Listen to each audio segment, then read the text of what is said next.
The question of how and why the United Nations is the crux of the great conspiracy to destroy the sovereignty of the United States and the enslavement of the American people within a UN one-world dictatorship is a complete and unknown mystery to the vast majority of the American people.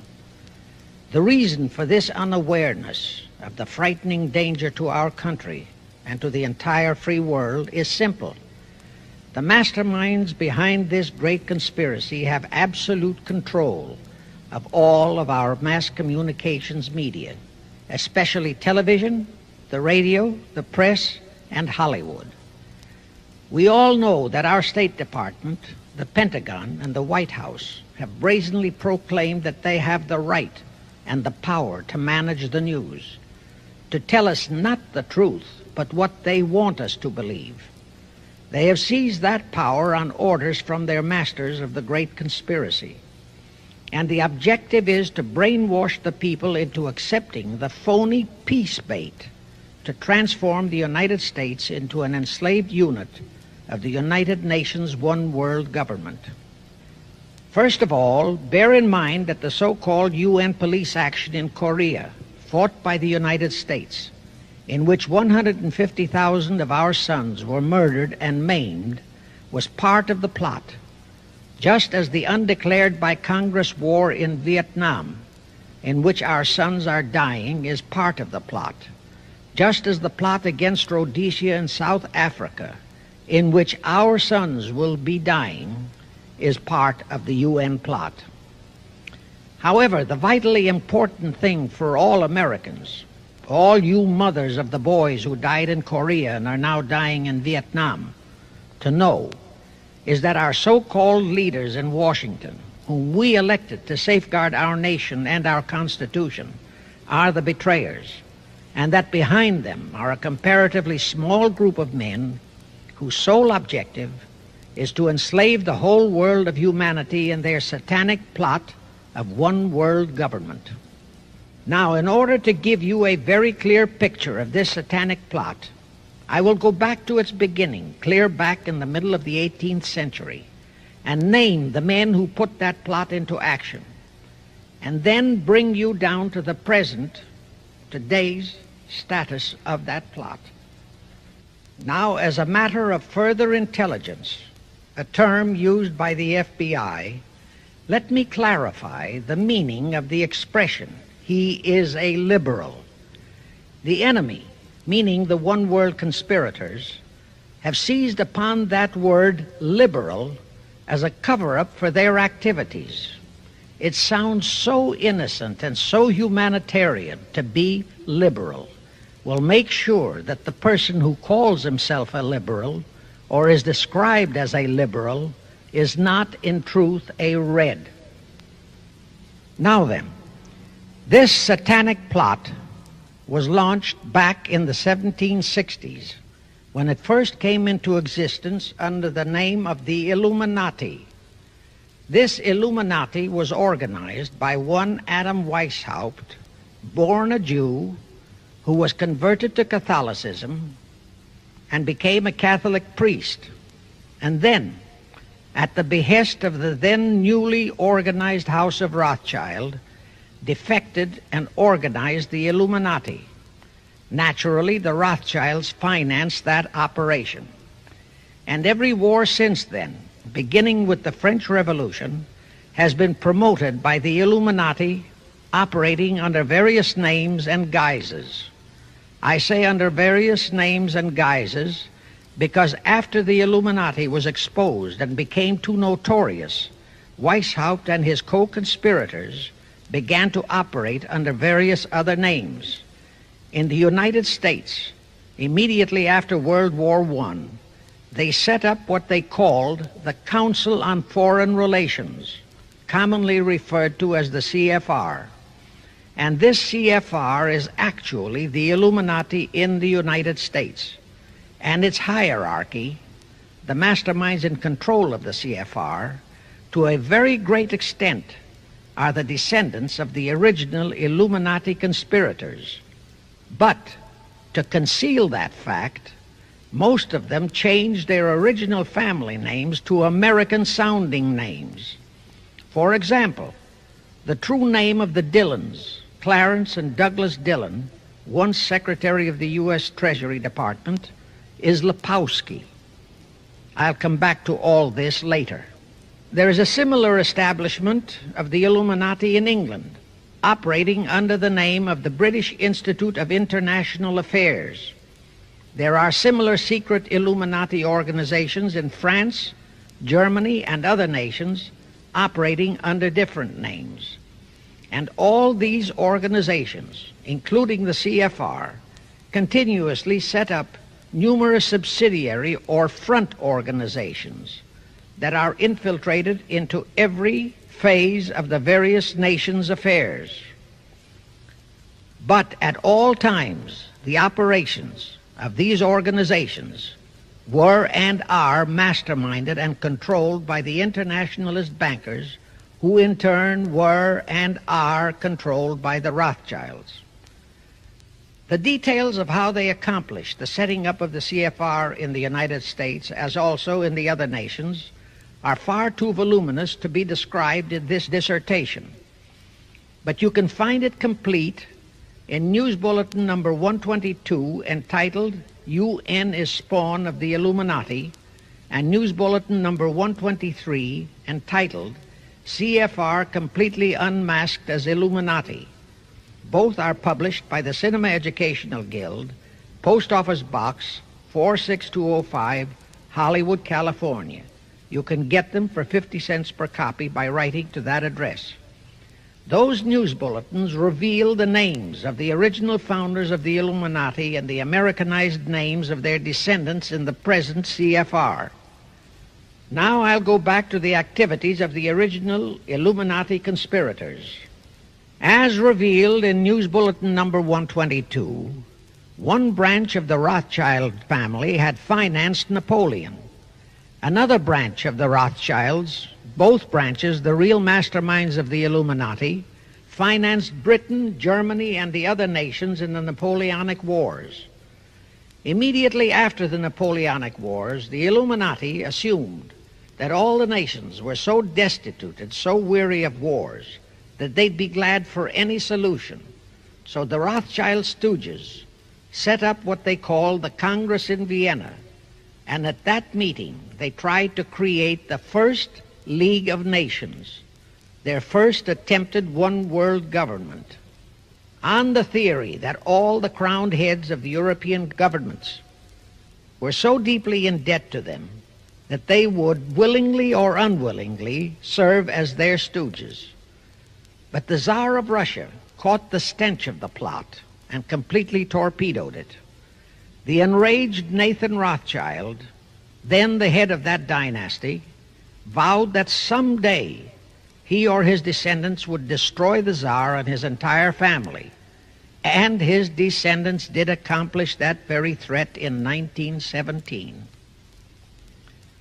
At this point, bear in mind that the Illuminati was not set up to operate on a short-range basis.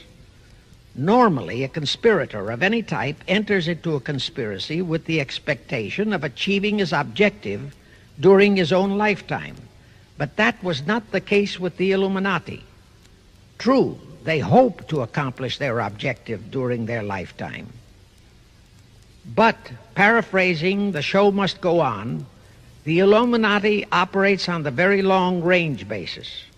Whether it will take scores of years or even centuries, they have dedicated their descendants to keep the plot boiling until they hope the conspiracy is achieved. Now let's go back to the birth of the Illuminati. Adam Weishaupt was a Jesuit-trained professor of canon law, teaching in Ingolstadt University when he defected from Christianity to embrace the Luciferian conspiracy. It was in 1770 that the professional moneylenders, the then recently organized House of Rothschild, retained him to revise and modernize the age-old protocols of Zionism, which from the outset was designed to give the synagogue of Satan, so named by Jesus Christ, ultimate world domination, so they could impose the Luciferian ideology upon what would remain of the human race after the final social cataclysm by use of satanic despotism. Weishaupt completed his task May 1st, 1776. Now you know why May 1 is the great day with all communist nations to this very day. That was the day, May 1, 1776, that Weishaupt completed his plan and officially organized the Illuminati to put the plan into execution. That plan required the destruction of all existing governments and religions. That objective was to be reached by dividing the masses of people whom he, Weishaupt, termed Goyim, or human cattle, into opposing camps in ever-increasing numbers on political, social, economic, and other issues, the very conditions we have in our country today. The opposing sides were then to be armed and incidents provided which would cause them to fight and weaken themselves and gradually destroy national governments and religious institutions. Again, I say, the very conditions in the world today. And at this point, let me stress a prime feature of the Illuminati plans. When and if their blueprint for world control, the protocols of the elders of Zion, is discovered and exposed, they would wipe all the Jews off the face of the earth in order to divert suspicions from themselves. If you think this is far-fetched, bear in mind that they permitted Hitler, a liberal socialist himself, who was financed by Krupp, Kennedy, the Warburgs, and the Rothschilds, to incinerate 600,000 Jews. Now, just why did the conspirators choose the word Illuminati for their satanic organization? Weishaupt himself said that the word is derived from Lucifer and means holders of the light, using the lie that his objective was to bring about a one-world government to enable those with mental ability to govern the world and prevent all wars in the future. In short, using the word peace on earth as his bait, exactly as that same bait, peace, was used by the 1945 conspirators to foist the United Nations on us. Weishaupt, financed, I repeat, by the Rothschilds, recruited some 2,000 paid followers. These included the most intelligent men in the fields of arts and letters, education, the sciences, finance, and industry. He then established lodges of the Grand Orient, Masonic lodges, to be their secret headquarters. And I again repeat that in all of this he was acting under orders from the House of Rothschild. The main features of the Weishaupt plan of operation required his Illuminati to do the following things to help them to accomplish their purpose. Number one, use monetary and sex bribery to obtain control of men already in high places in the various levels of all governments and other fields of endeavor. Once influential persons had fallen for the lies, deceits, and temptations of the Illuminati, they were to be held in bondage by application of political and other forms of blackmail, threats of financial ruin, public exposure and physical harm, even death, to themselves and loved members of their families. Do you realize how many present top officials in our federal government in Washington are controlled in just that way by the CFR? Do you realize how many homosexuals in our State Department, the Pentagon, all federal agencies, even in the White House, are controlled that way? Number two, Illuminati on the faculties of colleges and universities were to cultivate students possessing exceptional mental ability belonging to well-bred families with international leanings and recommend them for special training in internationalism. Such training was to be provided by granting scholarships to those selected by the Illuminists. That gives you an idea what a Rhodes Scholarship means. It means indoctrination into accepting the idea that only a one-world government can put an end to recurring wars and strife. That's how the United Nations was sold to the American people. One of the most notable Rhodes Scholars we have in our country is Senator William J. Fulbright, sometimes referred to as Half-Bright. His entire voting record spells Illuminati.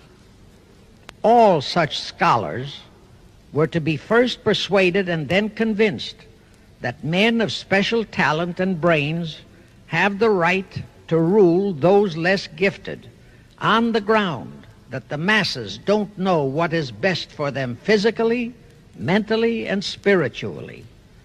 In addition to the Rhodes and similar scholarships, today there are 3 special Illuminati schools located in Gordonstown in Scotland, Salem in Germany, and Anavrita in Greece. These 3 are known ones, but there are others that are kept under cover. Prince Philip, the husband of Britain's Queen Elizabeth, was educated at Gordonstown at the instigation of Lord Louis Mountbatten, his uncle, a Rothschild relative, who became Britain's admiral of the fleet after World War II ended. Number 3, all influential people trapped into coming under the control of the Illuminati, plus the students who had been specially educated and trained, were to be used as agents and placed behind the scenes of all governments as experts and specialists, so they would advise the top executives to adopt policies which would, in the long run, serve the secret plans of the Illuminati one-world conspiracy and bring about the destruction of the governments and religions they were elected or appointed to serve. Do you know how many such men operate in our government at this very time? Rusk, McNamara, Hubert Humphrey, Fulbright, Kuchel, and go on and on and on. Number 4, perhaps the most vital directive in Weishaupt's plan was to obtain absolute control of the press, at that time the only mass communications media, to distribute information to the public, so that all news and information could be slanted, so that the masses could be convinced that a one-world government is the only solution to our many and varied problems. Now do you know who owns and controls our mass communications media? I'll tell you, practically all the movie lots in Hollywood is owned by the Lehmans, Kuhn Loeb and Company, Goldman Sachs, and other internationalist bankers. All the national radio and TV channels in the nation are owned and controlled by those same internationalist bankers. The same is true of every chain of metropolitan newspapers and magazines, also of the press wire services, such as Associated Press, United Press International, etc. The supposed heads of all those media are merely the fronts for the internationalist bankers, who in turn compose the hierarchy of the CFR, today's Illuminati in America. Now can you understand why the Pentagon's press agent Sylvester so brazenly proclaimed that the government has the right to lie to the people? What he really meant was that our CFR-controlled government had the power to lie to and be believed by the brainwashed American people. And let's again go back to the first days of the Illuminati. Because Britain and France were the 2 greatest world powers in the late years of the 18th century, Weishaupt ordered the Illuminati to foment the colonial wars, including our Revolutionary War, to weaken the British Empire and organize the French Revolution to destroy the French Empire. He scheduled the French Revolution to start in 1789. However, in 1784, a true act of God placed the Bavarian government in possession of evidence which proved the existence of the Illuminati, and that evidence could have saved France if they, the French government, hadn't refused to believe it. Here is how that act of God happened. It was in 1874 that Weishaupt issued his orders for the French Revolution. A German writer named Zwack put it into book form. It contained the entire Illuminati story and Weishaupt's plans. A copy of this book was sent to the Illuminists in France, headed by Robespierre, whom Weishaupt had delegated to foment the French Revolution. The courier was struck and killed by lightning as he rode through Ralston on his way from Frankfurt to Paris. The police found the subversive documents on his body and turned them over to the proper authorities. After careful study of the plot, the Bavarian government ordered the police to raid Weishaupt's newly organized lodges of the Grand Orient and the homes of his most influential associates. All additional evidence thus discovered convinced the authorities the documents were genuine copies of the conspiracy by which the Illuminati planned to use wars and revolutions to bring about the establishment of a one-world government, the powers of which they, headed by the Rothschilds, intended to usurp as soon as it was established, exactly in line with the United Nations plot of today. In 1785, the Bavarian government outlawed the Illuminati and closed the lodges of the Grand Orient. In 1786, they published all the details of the conspiracy. The English title of that publication is The Original Writings of the Order and Sect of the Illuminati. Copies of the entire conspiracy were sent to all the heads of church and state in Europe. But the power of the Illuminati, which was actually the power of the Rothschilds, was so great that this warning was ignored. Nevertheless, Illuminati became a dirty word, and it went underground. At the same time, Weishaupt ordered Illuminists to infiltrate into the lodges of Blue Masonry and form their own secret societies within all secret societies. Only Masons who proved themselves internationalists and those whose conduct proved they had defected from God were initiated into the Illuminati.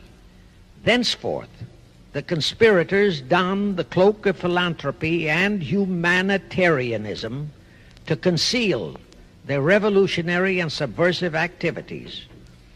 In order to infiltrate into Masonic lodges in Britain, Weishaupt invited John Robison over to Europe. Robison was a high-degree Mason in the Scottish Rite. He was a professor of natural philosophy at Edinburgh University and secretary of the Royal Society of Edinburgh. Robison did not fall for the lie that the objective of the Illuminati was to create a benevolent dictatorship, but he kept his reactions to himself so well that he was entrusted with a copy of Weishaupt's revised conspiracy for study and safekeeping.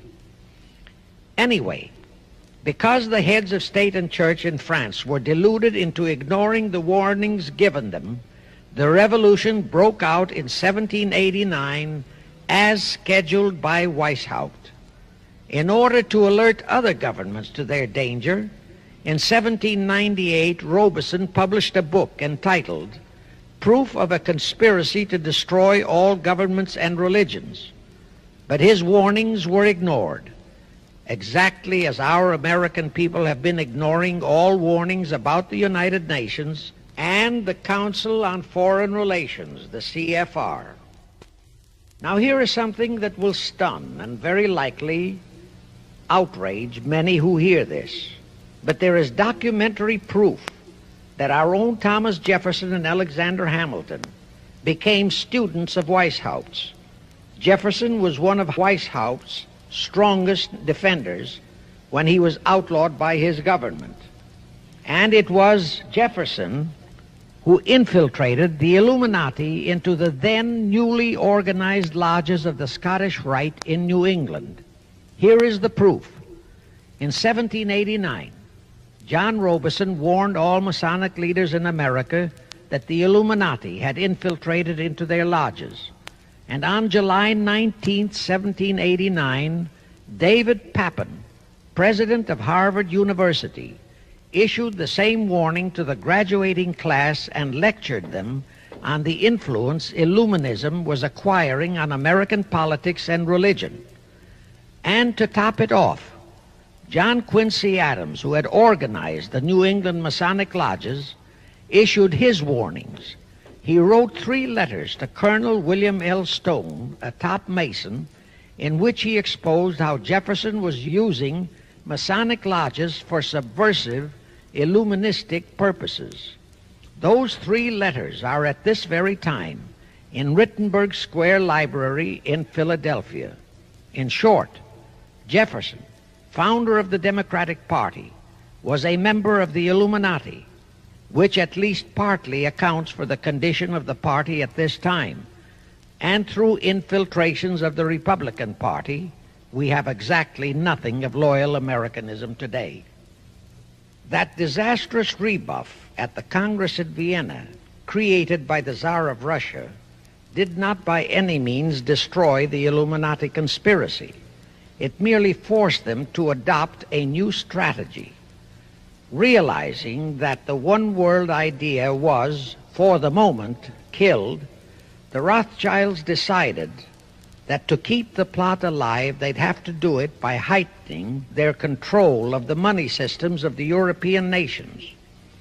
Earlier, by a ruse, the outcome of the Battle of Waterloo had been falsified. Rothschild had spread a story that Napoleon had won that battle. That had precipitated a terrific panic on the stock market in England. All stocks had plummeted down to practically zero, and Nathan Rothschild bought all the stocks for virtually a penny on its dollar values. That gave him complete control of the economy of Britain and virtually of all Europe. So immediately after that Congress in Vienna had boomeranged, Rothschild forced Britain to set up a new Bank of England, which he absolutely controlled, exactly as later, through Jacob Schiff, he engineered our own Federal Reserve Act, which gave the House of Rothschild a secret control of the economy in the United States. But now for a moment, let's dwell on the activities of the Illuminati in the United States. In 1826, one Captain William Morgan decided it was his duty to inform all Masons and the general public what the full truth was regarding the Illuminati, their secret plans and intended objectives. Also revealed the identities of the masterminds of the conspiracy. The Illuminati promptly tried Morgan in absentia and convicted him of treason. They ordered one Richard Howard, an English Illuminist, to carry out their sentence of execution as a traitor. Morgan was warned and he tried to escape to Canada, but Howard caught up with him near the border, near the Niagara Gorge to be exact, where he murdered him. This was verified in a sworn statement made in New York by one Avery Allen to the effect that he heard Howard render his report of the execution to a meeting of Knights Templars in St. John's Hall, New York. He also told how arrangements had been made to ship Howard back to England. That Allen affidavit is on record in New York City archives. Very few Masons and very few of the general public know that general disapproval over that incident of murder caused approximately half of all the Masons in the northern jurisdiction of the United States to secede. Copies of the minutes of the meeting held to discuss that matter are still in existence in safe hands, and that all that secrecy emphasizes the power of the masterminds of the Illuminati to prevent such terrible events of history from being taught in our schools. In the early 1850s, the Illuminati held a secret meeting in New York, which was addressed by a British illuminist named Wright. Those in attendance were told that the Illuminati was organizing to unite the nihilist and atheist groups with all other subversive groups into an international to be known as communists. That was when the word communist first came into being, and it was intended to be the supreme weapon and scare word to terrify the whole world and drive the terrorized peoples into the Illuminati one world scheme. This scheme, communism, was to be used to enable the Illuminati to foment future wars and revolutions. Clinton Roosevelt, a direct ancestor of Franklin Roosevelt, Horace Greeley and Charles Dana, foremost newspaper publishers of that time, were appointed to head a committee to raise funds for the new venture. Of course, most of the funds were provided by the Rothschilds. And this fund was used to finance Karl Marx and Engels when they wrote Das Kapital and the Communist Manifesto in Soho, England. And this clearly reveals that communism is not a so-called ideology, but a secret weapon, a bogeyman word to serve the purpose of the Illuminati. Weishaupt died in 1830, but prior to his death he prepared a revised version of the age-old conspiracy, the Illuminati, which under various aliases was to organize, finance, direct, and control all international organizations and groups by working their agents into executive positions at the top. In the United States, we have Woodrow Wilson, Franklin Roosevelt, Jack Kennedy, Johnson, Rusk, McNamara, Fulbright, etc., as prime examples. In addition, while Karl Marx was writing the Communist Manifesto under the direction of one group of Illuminists, Professor Karl Ritter of Frankfurt University was writing the antithesis under direction of another group. The idea was that those who direct the overall conspiracy could use the differences in those two so-called ideologies to enable them to divide larger and larger members of the human race into opposing camps so that they could be armed and then brainwashed into fighting and destroying each other, and particularly to destroy all political and religious institutions. The work Ritter started was continued after his death and completed by the German so-called philosopher Friedrich Wilhelm Nietzsche, who founded Nietzscheism. This Nietzscheism was later developed into fascism and then into Nazism and was used to foment World Wars I and II. In 1834, the Italian revolutionary leader Giuseppe Mazzini was selected by the Illuminati to direct their revolutionary program throughout the world. He served in that capacity until he died in 1872. But some years before he died, Mazzini had enticed an American general named Albert Pike into the Illuminati. Pike was fascinated by the idea of a one-world government, and ultimately he became the head of this Luciferian conspiracy. Between 1859 and 1871, he, Pike, worked out a military blueprint for 3 world wars and various revolutions throughout the world, which he considered would forward the conspiracy to its final stage in the 20th century. Again, I remind that these conspirators were never concerned with immediate success. They always operated on a long-range view. Pike did most of his work in his home in Little Rock, Arkansas. But a few years later, when the Illuminati's lodges of the Grand Orient became suspect and repudiated because of Mazzini's revolutionary activities in Europe, Pike organized what he called the New and Reformed Palladian Rite. He set up 3 Supreme Councils, one in Charleston, South Carolina, one in Rome, Italy, and the third in Berlin, Germany. He had Mazzini establish 23 subordinate councils in strategic locations throughout the world. These have been the secret headquarters of the world revolutionary movement ever since. Long before Marconi invented radio, the scientists in the Illuminati had found the means for Pike and the heads of his councils to communicate secretly. It was the discovery of that secret that enabled intelligence officers to understand how apparently unrelated incidents, one such as the assassination of an Austrian prince at Sarajevo, took place simultaneously throughout the world, which developed into a war or a revolution.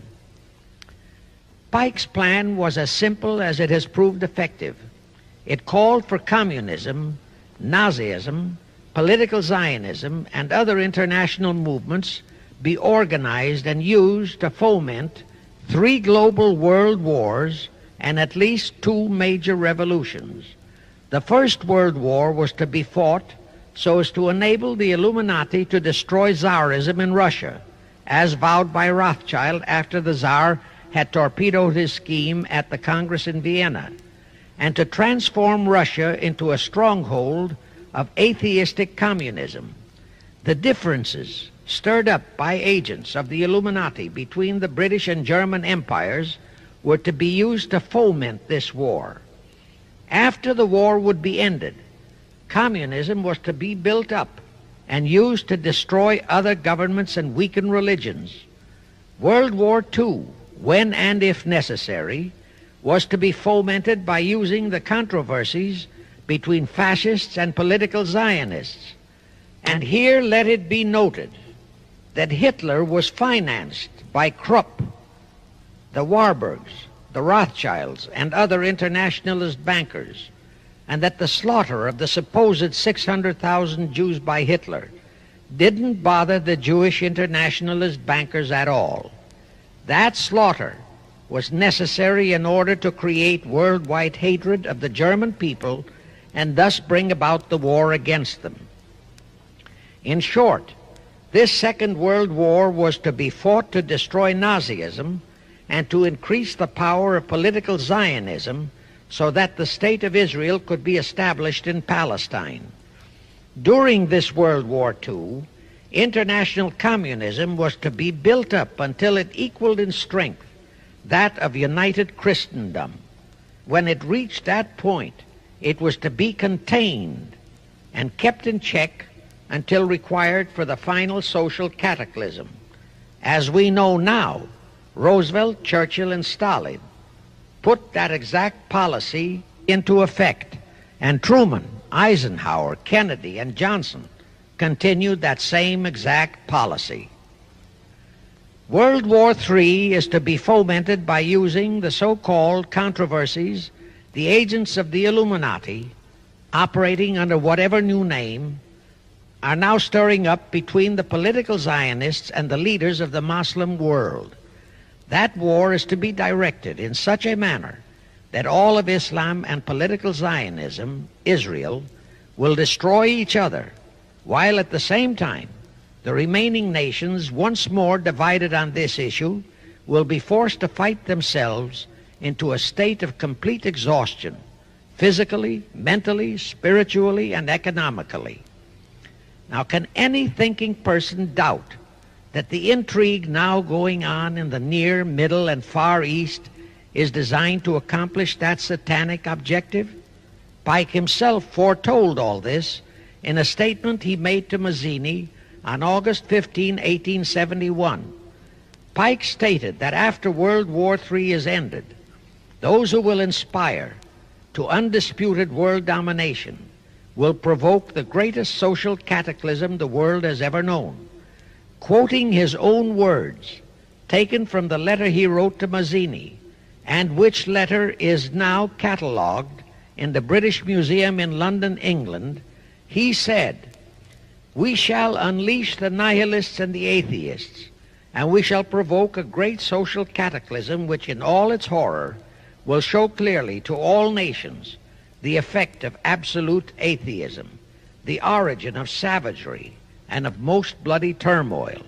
Then everywhere the people, forced to defend themselves against the world minority of revolutionaries, will exterminate those destroyers of civilization, and the multitudes disillusioned with Christianity, whose deistic spirits will be from that moment on without direction and leadership, and anxious for an ideal but without knowledge where to send its adoration, will receive the true light through the universal manifestation of the pure doctrine of Lucifer, brought finally out into public view, a manifestation which will result from a general reactionary movement which will follow the destruction of Christianity and atheism, both conquered and exterminated at the same time."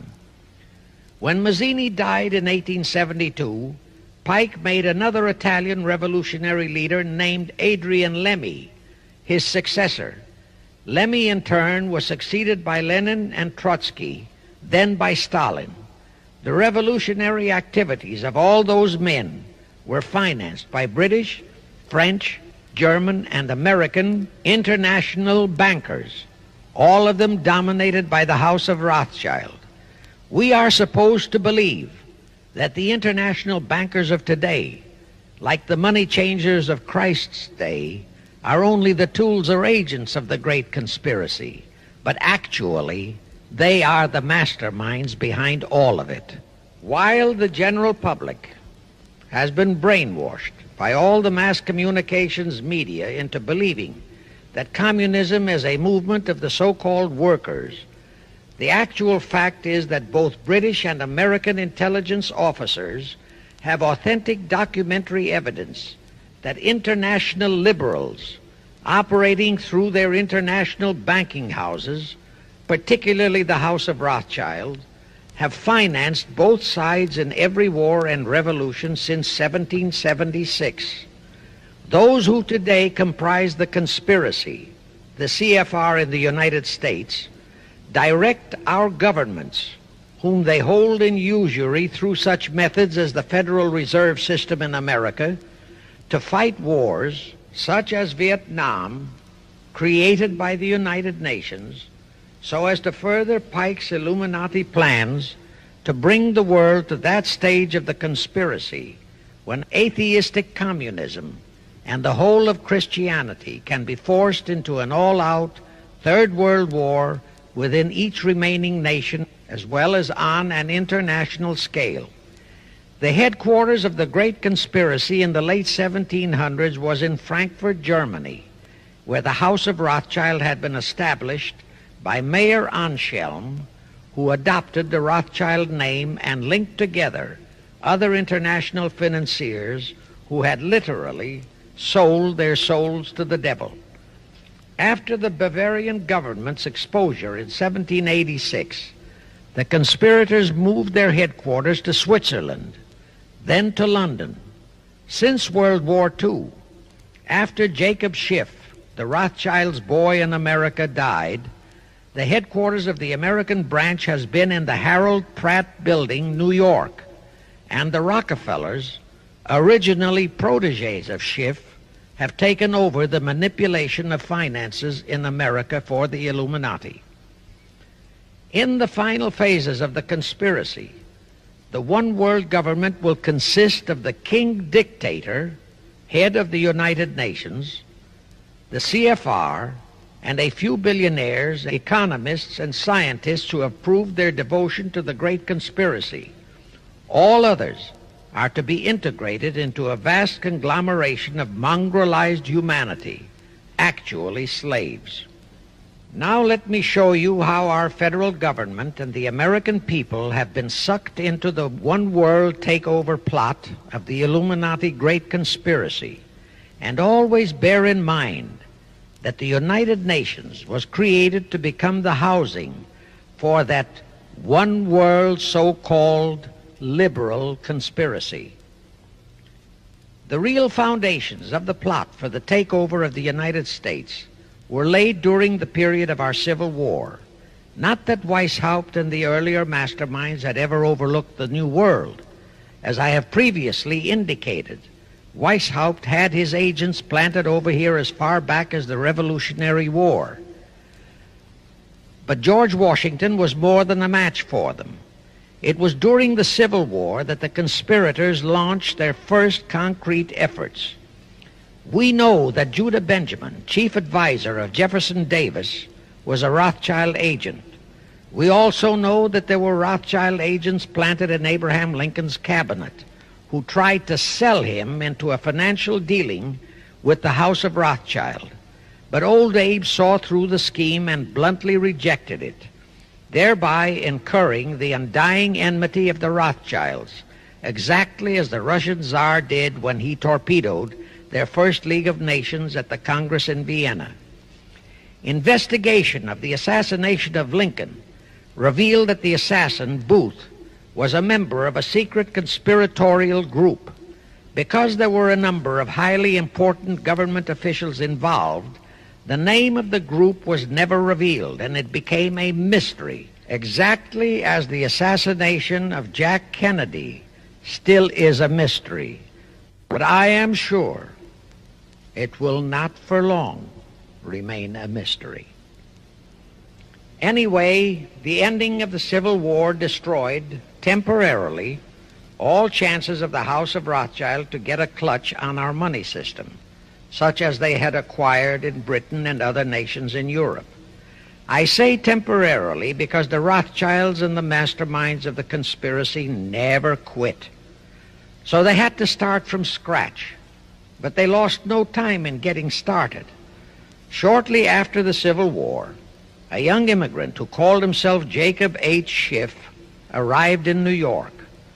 Jacob was a young man with a mission for the House of Rothschild. Jacob was the son of a rabbi, born in one of Rothschild's houses in Frankfurt, Germany. I won't go deeply into his background. The important point is that Rothschild recognized in him not only a potential money wizard, but more important, he also saw the latent Machiavellian qualities in Jacob that could, as it did, make him an invaluable functionary in the great one-world conspiracy. After a comparatively brief training period in the Rothschilds' London bank, Jacob left for America with instructions to buy into a banking house, which was to be the springboard to acquire control of the money system of the United States. Actually, Jacob came here to carry out 4 specific assignments. Number 1, and most important, was to acquire control of America's money system. Number 2, find desirable men who, for a price, would be willing to serve as stooges for the great conspiracy and promote them into high places in our federal government, our Congress, in the U.S. Supreme Court, and all federal agencies. Number 3, create minority group strife throughout the nations, particularly between whites and blacks. Number 4, create a movement to destroy religion in the United States, but Christianity to be the chief target. Earlier, I stated that Jacob Schiff came to America with orders by Rothschild to carry out 4 specific directives. The first and most important one was to get control of the United States money system. Let's trace Schiff's step to accomplish that directive. As a first step, he had to buy into a banking house, but it had to be the kind of a house that he could absolutely control and mold for that primary objective of entrapping our U.S. money system.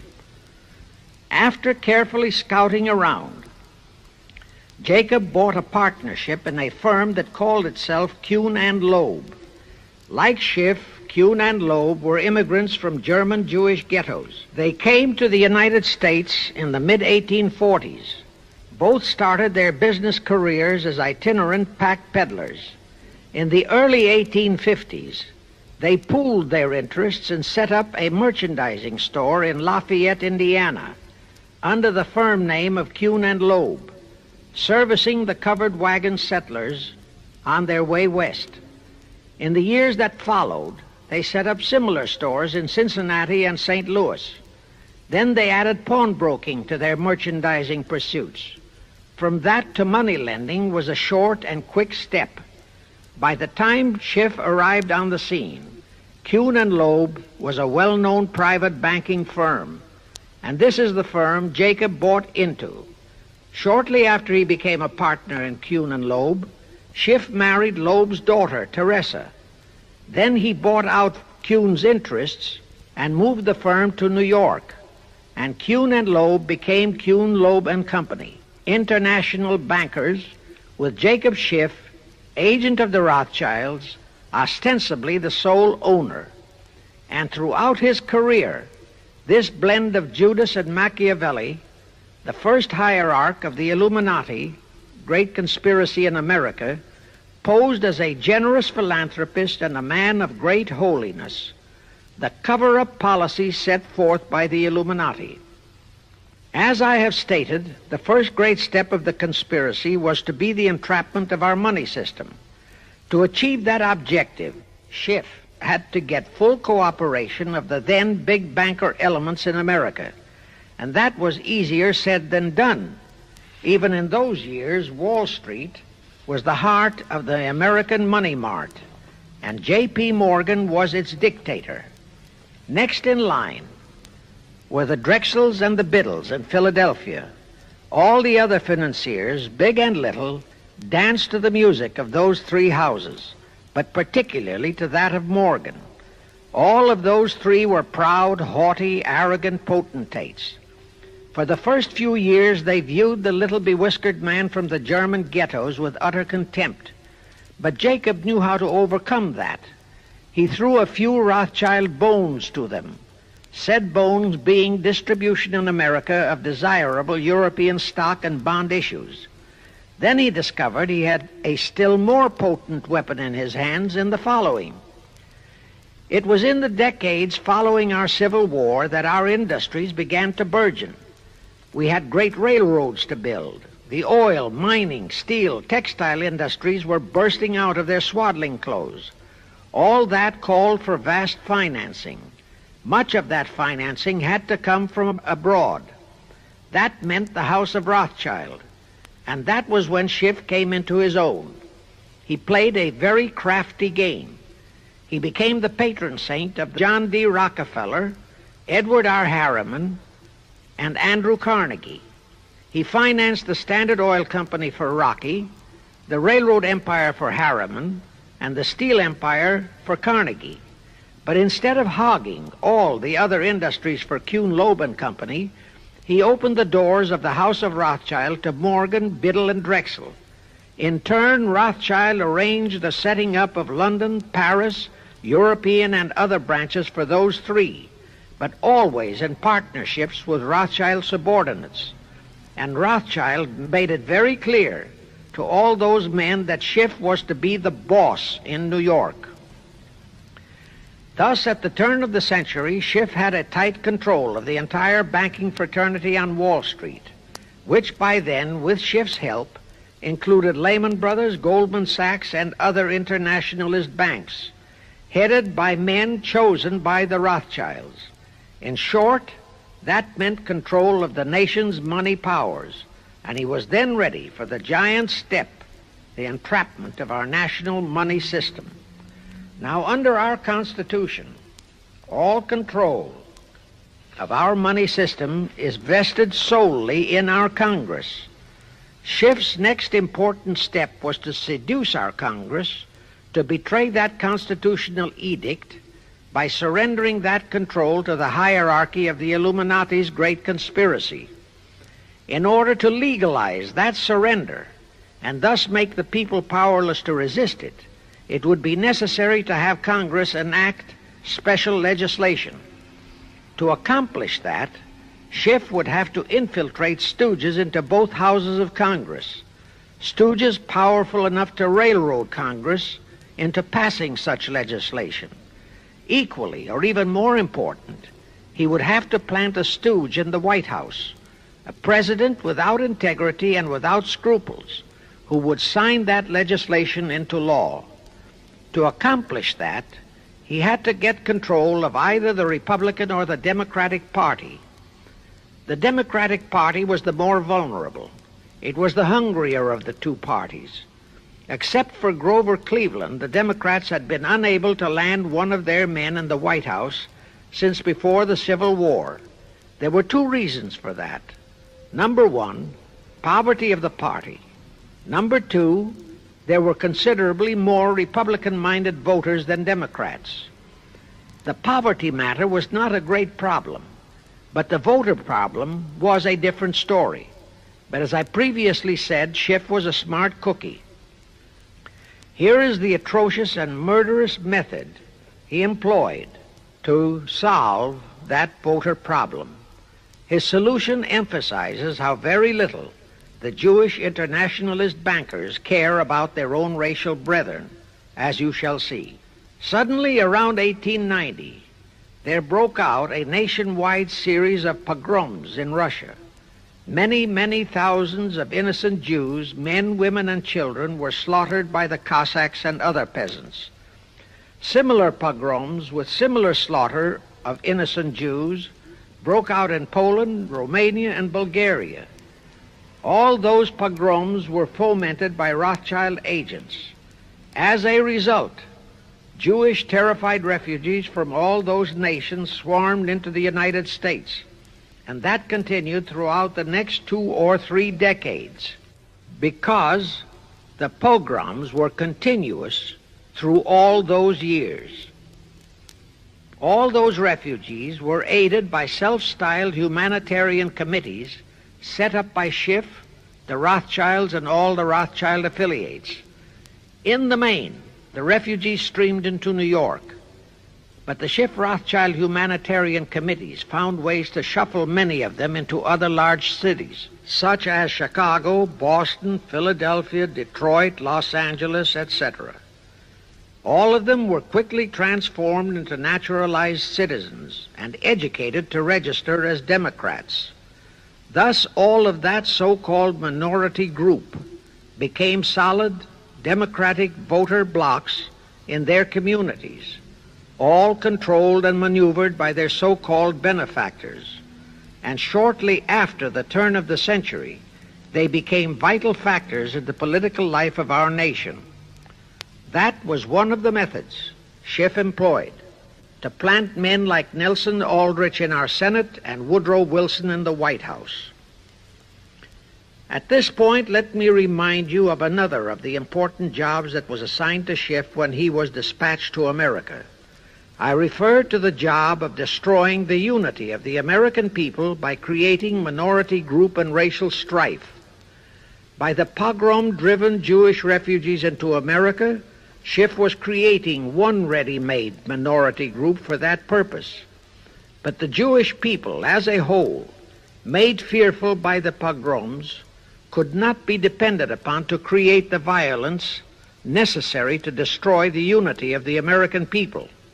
But right within America, there was an already made-to-order, although as yet a sleeping minority group, the Negroes, who could be sparked into so-called demonstrations, rioting, looting, murder, and every other type of lawlessness.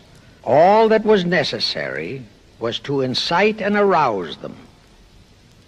Together, those two minority groups, properly maneuvered, could be used to create exactly the kind of strife in America the Illuminati would need to accomplish their objective. Thus, at the same time that Schiff and his co-conspirators were laying their plans for the entrapment of our money system, they were also perfecting plans to hit the unsuspecting American people with an explosive and terrifying racial upheaval that would tear the people into hate fractions and create chaos throughout the nation, especially on all college and university campuses. all protected by Earl Warren decisions and our so-called leaders in Washington.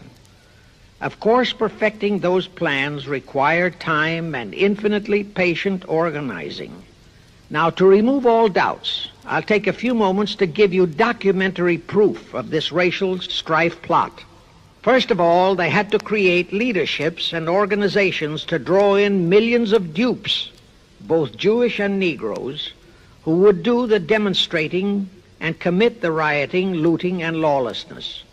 So in 1909, Schiff, the Laymans, and other conspirators organized and set up the National Association for the Advancement of the Colored People, known as the NAACP. The presidents, directors, and legal counsels of the NAACP were always white men, Jews appointed by Schiff. And this is the case to this very day. Then, in 1913, the Schiff Group organized the Anti-Defamation League of the B'nai B'rith, commonly known as the ADL, to serve as the Gestapo and hatchet man outfit for the entire great conspiracy.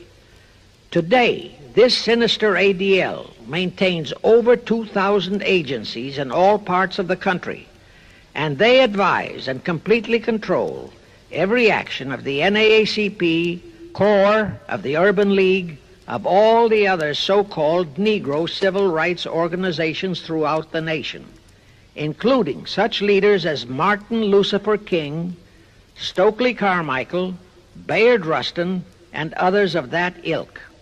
In addition, the ADL acquired absolute control of the advertising budgets of many department stores, hotel chains, and TV and radio industrialist sponsors, also advertising agencies, in order to control practically all the mass communications media and force every loyal newspaper to slant and falsify the news, and to further incite and at the same time create sympathy for the lawlessness and violence of the Negro mobs.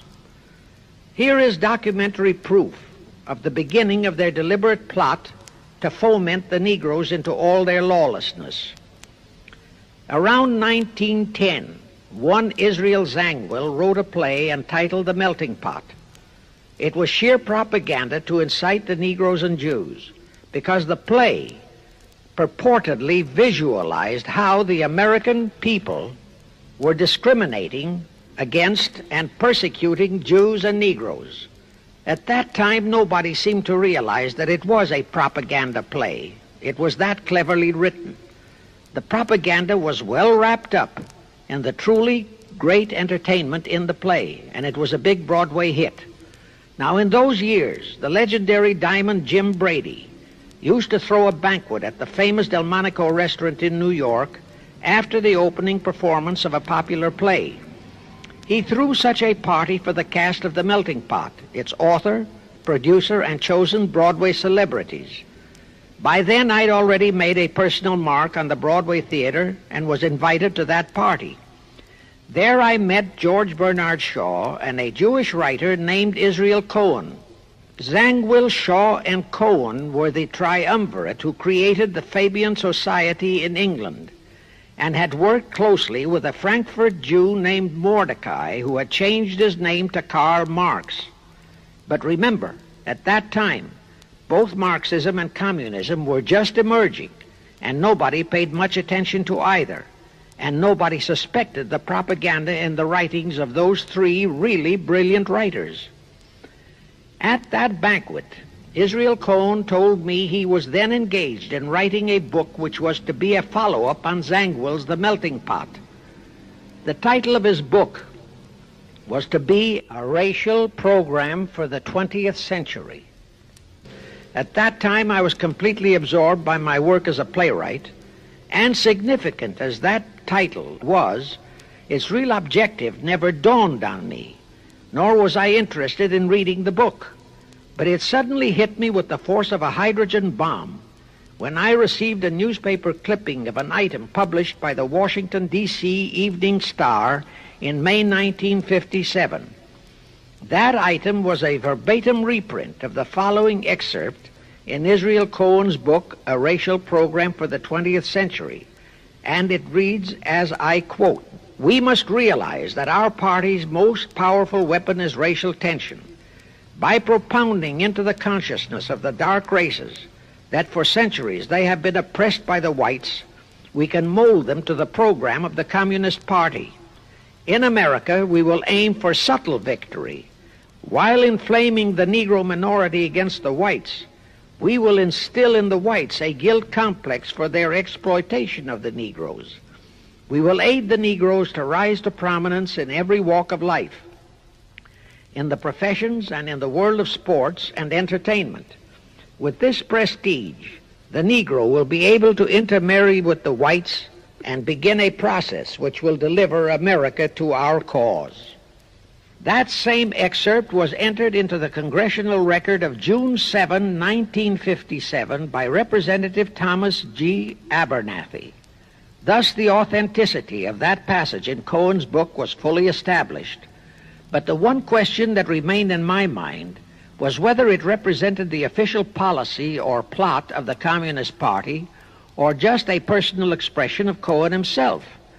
Hence I sought more proof, and I found it. In an official pamphlet published in 1935 by the New York Communist Party's official Workers' Library Publishers. That pamphlet was entitled, "The Negroes in a Soviet America." It urged the Negroes to rise up, form a Soviet state in the South, and apply for admission to the Soviet Union. It contained a firm pledge that the revolt would be supported by all American Reds and all so-called liberals. On page 38, it promised that a Soviet government would confer greater benefits to Negroes than to whites. And again, this official communist pamphlet pledged that, I quote, "Any act of discrimination or prejudice against a Negro will become a crime under the revolutionary law," unquote. That statement proved that the excerpt in Israel Cohen's book, published in 1913, was an official edict of the Communist Party and directly in line with the Illuminati blueprint for world revolution issued by Weishaupt and later by Albert Pike. Now there's only one question, and that is to prove that the communist regime is directly controlled by the American Jacob Schiff and London Rothschild masterminds of the Great Conspiracy. A little later, I will provide that proof that will remove even a remote doubt that the Communist Party as we know it was created by those masterminds, capitalists if you will note, that Schiff, the Warburgs, and the Rothschilds planned and financed the entire Russian Revolution, also the murder of the Tsar and his family, and that Lenin, Trotsky, and Stalin took their orders directly from Schiff and the other capitalists whom they supposedly are fighting.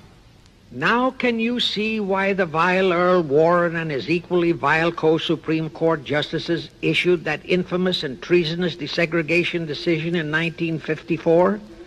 It was to aid and abet the plot of the Illuminati conspirators to create tension and strife between Negroes and whites. Can you see why the same Earl Warren issued his decision prohibiting Christian prayers and Christmas carols in our schools? It was done to destroy Christianity. Can you see why Eisenhower, despite all the rigid constitutional prohibitions, sent federal troops into a southern state to enforce the desegregation decision? Why Kennedy did likewise? And can you see why Johnson and 66 senators, despite the protests of 90% of the American people, voted for the Consular Treaty, which opens our entire country to Russian spies and saboteurs? All those 66 senators are 20th century Benedict Arnolds. It is up to you and you, all of the American people, to force Congress, our elected servants, to haul in those American traitors for impeachments, and that when proven guilty, they all be given the punishment prescribed for traitors who aid and abet our enemies. And that includes the forcing of rigid investigations by Congress of the CFR and all their fronts, such as the ADL, the NAACP, SNCC, and such Illuminati tools as Martin Lucifer King. Such investigations will completely unmask all the leaders in Washington and the Illuminati and all their affiliations and affiliates as traitors carrying out the Illuminati plot. It will completely unmask the United Nations as the intended crux of the entire plot and force Congress to take the U.S. out of the UN and hurl the UN out of the U.S. In fact, it will destroy the UN and the entire plot. Before I close this phase, I wish to reiterate and stress one vital point, which I urge you to never forget if you wish to save our country for your children and their children. Here is the point. Every unconstitutional and unlawful act committed by Woodrow Wilson, by Franklin Roosevelt, by Truman, Eisenhower, and Kennedy, and are now being committed by Johnson, is exactly in line with the Illuminati conspirators' centuries-old plot outlined by Weishaupt and Albert Pike.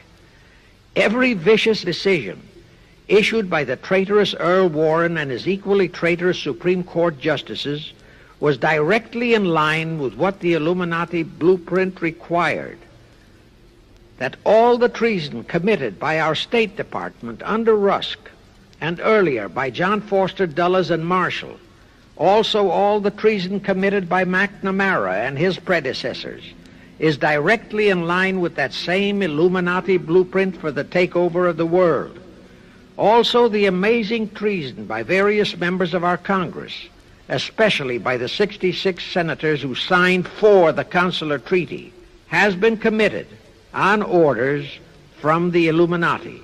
Now I will go back to Jacob Schiff's entrapment of our money system and the treasonous actions that followed.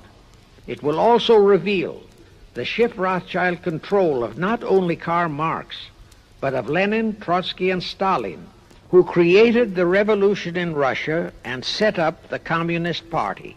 It was in 1908 that Schiff decided the time had come for his seizure of our money system. His chief lieutenants in that seizure were Colonel Edward Mandel House, whose entire career was that of chief executive and courier for Schiff, as I shall show, Bernard Baruch, and Herbert Lehman. In the fall of that year, they assembled in secret conclave at the Jekyll Island Hunt Club, owned by J.P. Morgan at Jekyll Island, Georgia. Among those present were J.P. Morgan, John D. Rockefeller, Colonel House, Senator Nelson Aldrich, Schiff, Stillman and Vanderlip of the New York National City Bank, W.N.J. Seligman, Eugene Meyer, Bernard Baruch, Herbert Lehman, Paul Warburg, in short, all of the international bankers in America, all of them members of the hierarchy of the Illuminati's great conspiracy. A week later, they emerged with what they called the Federal Reserve System. Senator Aldrich was the stooge who was to railroad it through Congress. But they held that railroading in abeyance for one chief reason. They would first have to plant their man, an obedient stooge, in the White House to sign the Federal Reserve Act into law.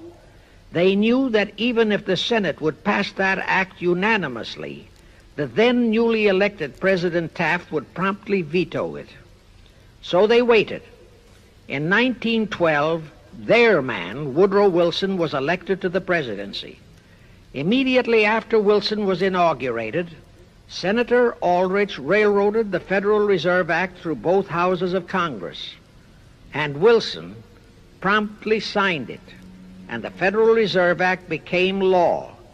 That heinous act of treason was committed in December 23, 1913, 2 days before Christmas, when all the members of Congress, except for several carefully picked representatives and 3 equally carefully picked senators, were away from Washington. How heinously treasonous was that act? I'll tell you. Our founding fathers knew full well the power of money. They knew that whoever had that power held the destiny of our nation in his hands. Therefore, they carefully guarded this power when they set forth in the Constitution that Congress, the elected representatives of the people, alone would have that power. The constitutional language on this point is brief, concise, and specific, stated in Article 1, Section 8, Paragraph 5, defining the duties and powers of Congress, and I quote, "To coin money, regulate the value thereof, and of foreign coin, and the standard of weights and measures," unquote. But on that tragic, unforgettable day of infamy, December 23, 1913, the men we sent to Washington to safeguard our interests, the representatives and senators and Woodrow Wilson, delivered the destiny of our nation into the hands of two aliens from Eastern Europe, Jacob Schiff and Paul Warburg. Warburg was a very recent immigrant who came here on orders from Rothschild for the express purpose of blueprinting that foul Federal Reserve Act. Now, the vast majority of the American people think that the Federal Reserve System is a United States government-owned agency. That is positively false. All of the stock of the Federal Reserve banks is owned by the member banks, and the heads of the member banks are all members of the hierarchy of the great Illuminati conspiracy known today as the CFR. The details of that act of treason in which many traitorous so-called Americans participated are far too long for this recording, but all those details are available in a book entitled The Federal Reserve Conspiracy, written by Eustace Mullins. In that book, Mullins tells the entire horrifying story and backs it up with unquestionable documentations. Aside from it being a truly fascinating and shocking story of that great betrayal, every American should read it as a matter of vital intelligence for the time when the whole American people will finally come awake and smash the entire conspiracy. And with God's help, that awakening will surely come.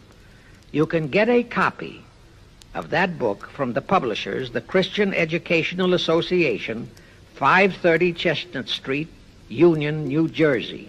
Now, if you think that those aliens and their by accident of birth American co-conspirators would be content with just the control of our money system, you're in for another very sad shock.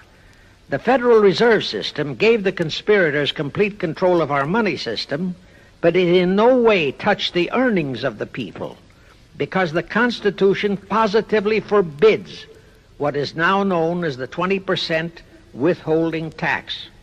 But the Illuminati blueprint for one-world enslavement called for the confiscation of all private property and control of individual earning powers. This, and Karl Marx stressed that feature in his blueprint, had to be accomplished by a progressive graduated income tax. As I stated, such a tax could not lawfully be imposed upon the American people. It is succinctly and expressly forbidden by our Constitution. Thus, only an amendment to the Constitution could give the federal government such confiscatory powers. Well, that too was not an insurmountable problem for our Machiavellian plotters. The same elected leaders in both houses of Congress and the same Mr. Woodrow Wilson, who signed the infamous Federal Reserve Act into law, amended the Constitution to make the federal income tax, known as the 16th Amendment, a law of the land. Both are illegal under our Constitution. In short, the same traitors signed both betrayals, the Federal Reserve Act and the 16th Amendment, into law. However, it seems that nobody ever realized that the 16th Amendment was set up to rob, and I do mean rob, the people of their earnings via the income tax provision. The plotters didn't fully use that provision until World War II, when that great humanitarian, Franklin Roosevelt, applied a 20% withholding tax on all small wage earners and up to 90% on higher incomes. Oh, of course, he faithfully promised that it would be only for the duration of the war. But what was a promise to such a charlatan who in 1940, when he was running for his third term, kept proclaiming, I say again and again and again that I will never send American boys to fight on foreign soil. Remember?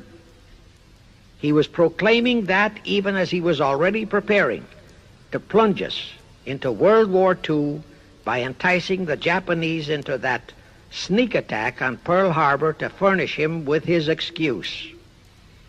And before I forget, let me remind you that another charlatan named Woodrow Wilson used exactly that same campaign slogan in 1916. His slogan was, "Re-elect the man who will keep your sons out of the war."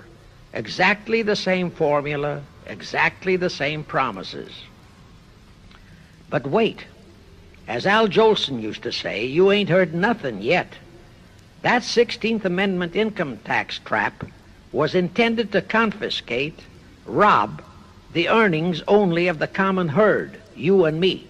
It was not intended to even touch the huge incomes of the Illuminati gang, the Rockefellers, the Carnegies, the Lehmans, and all the other conspirators.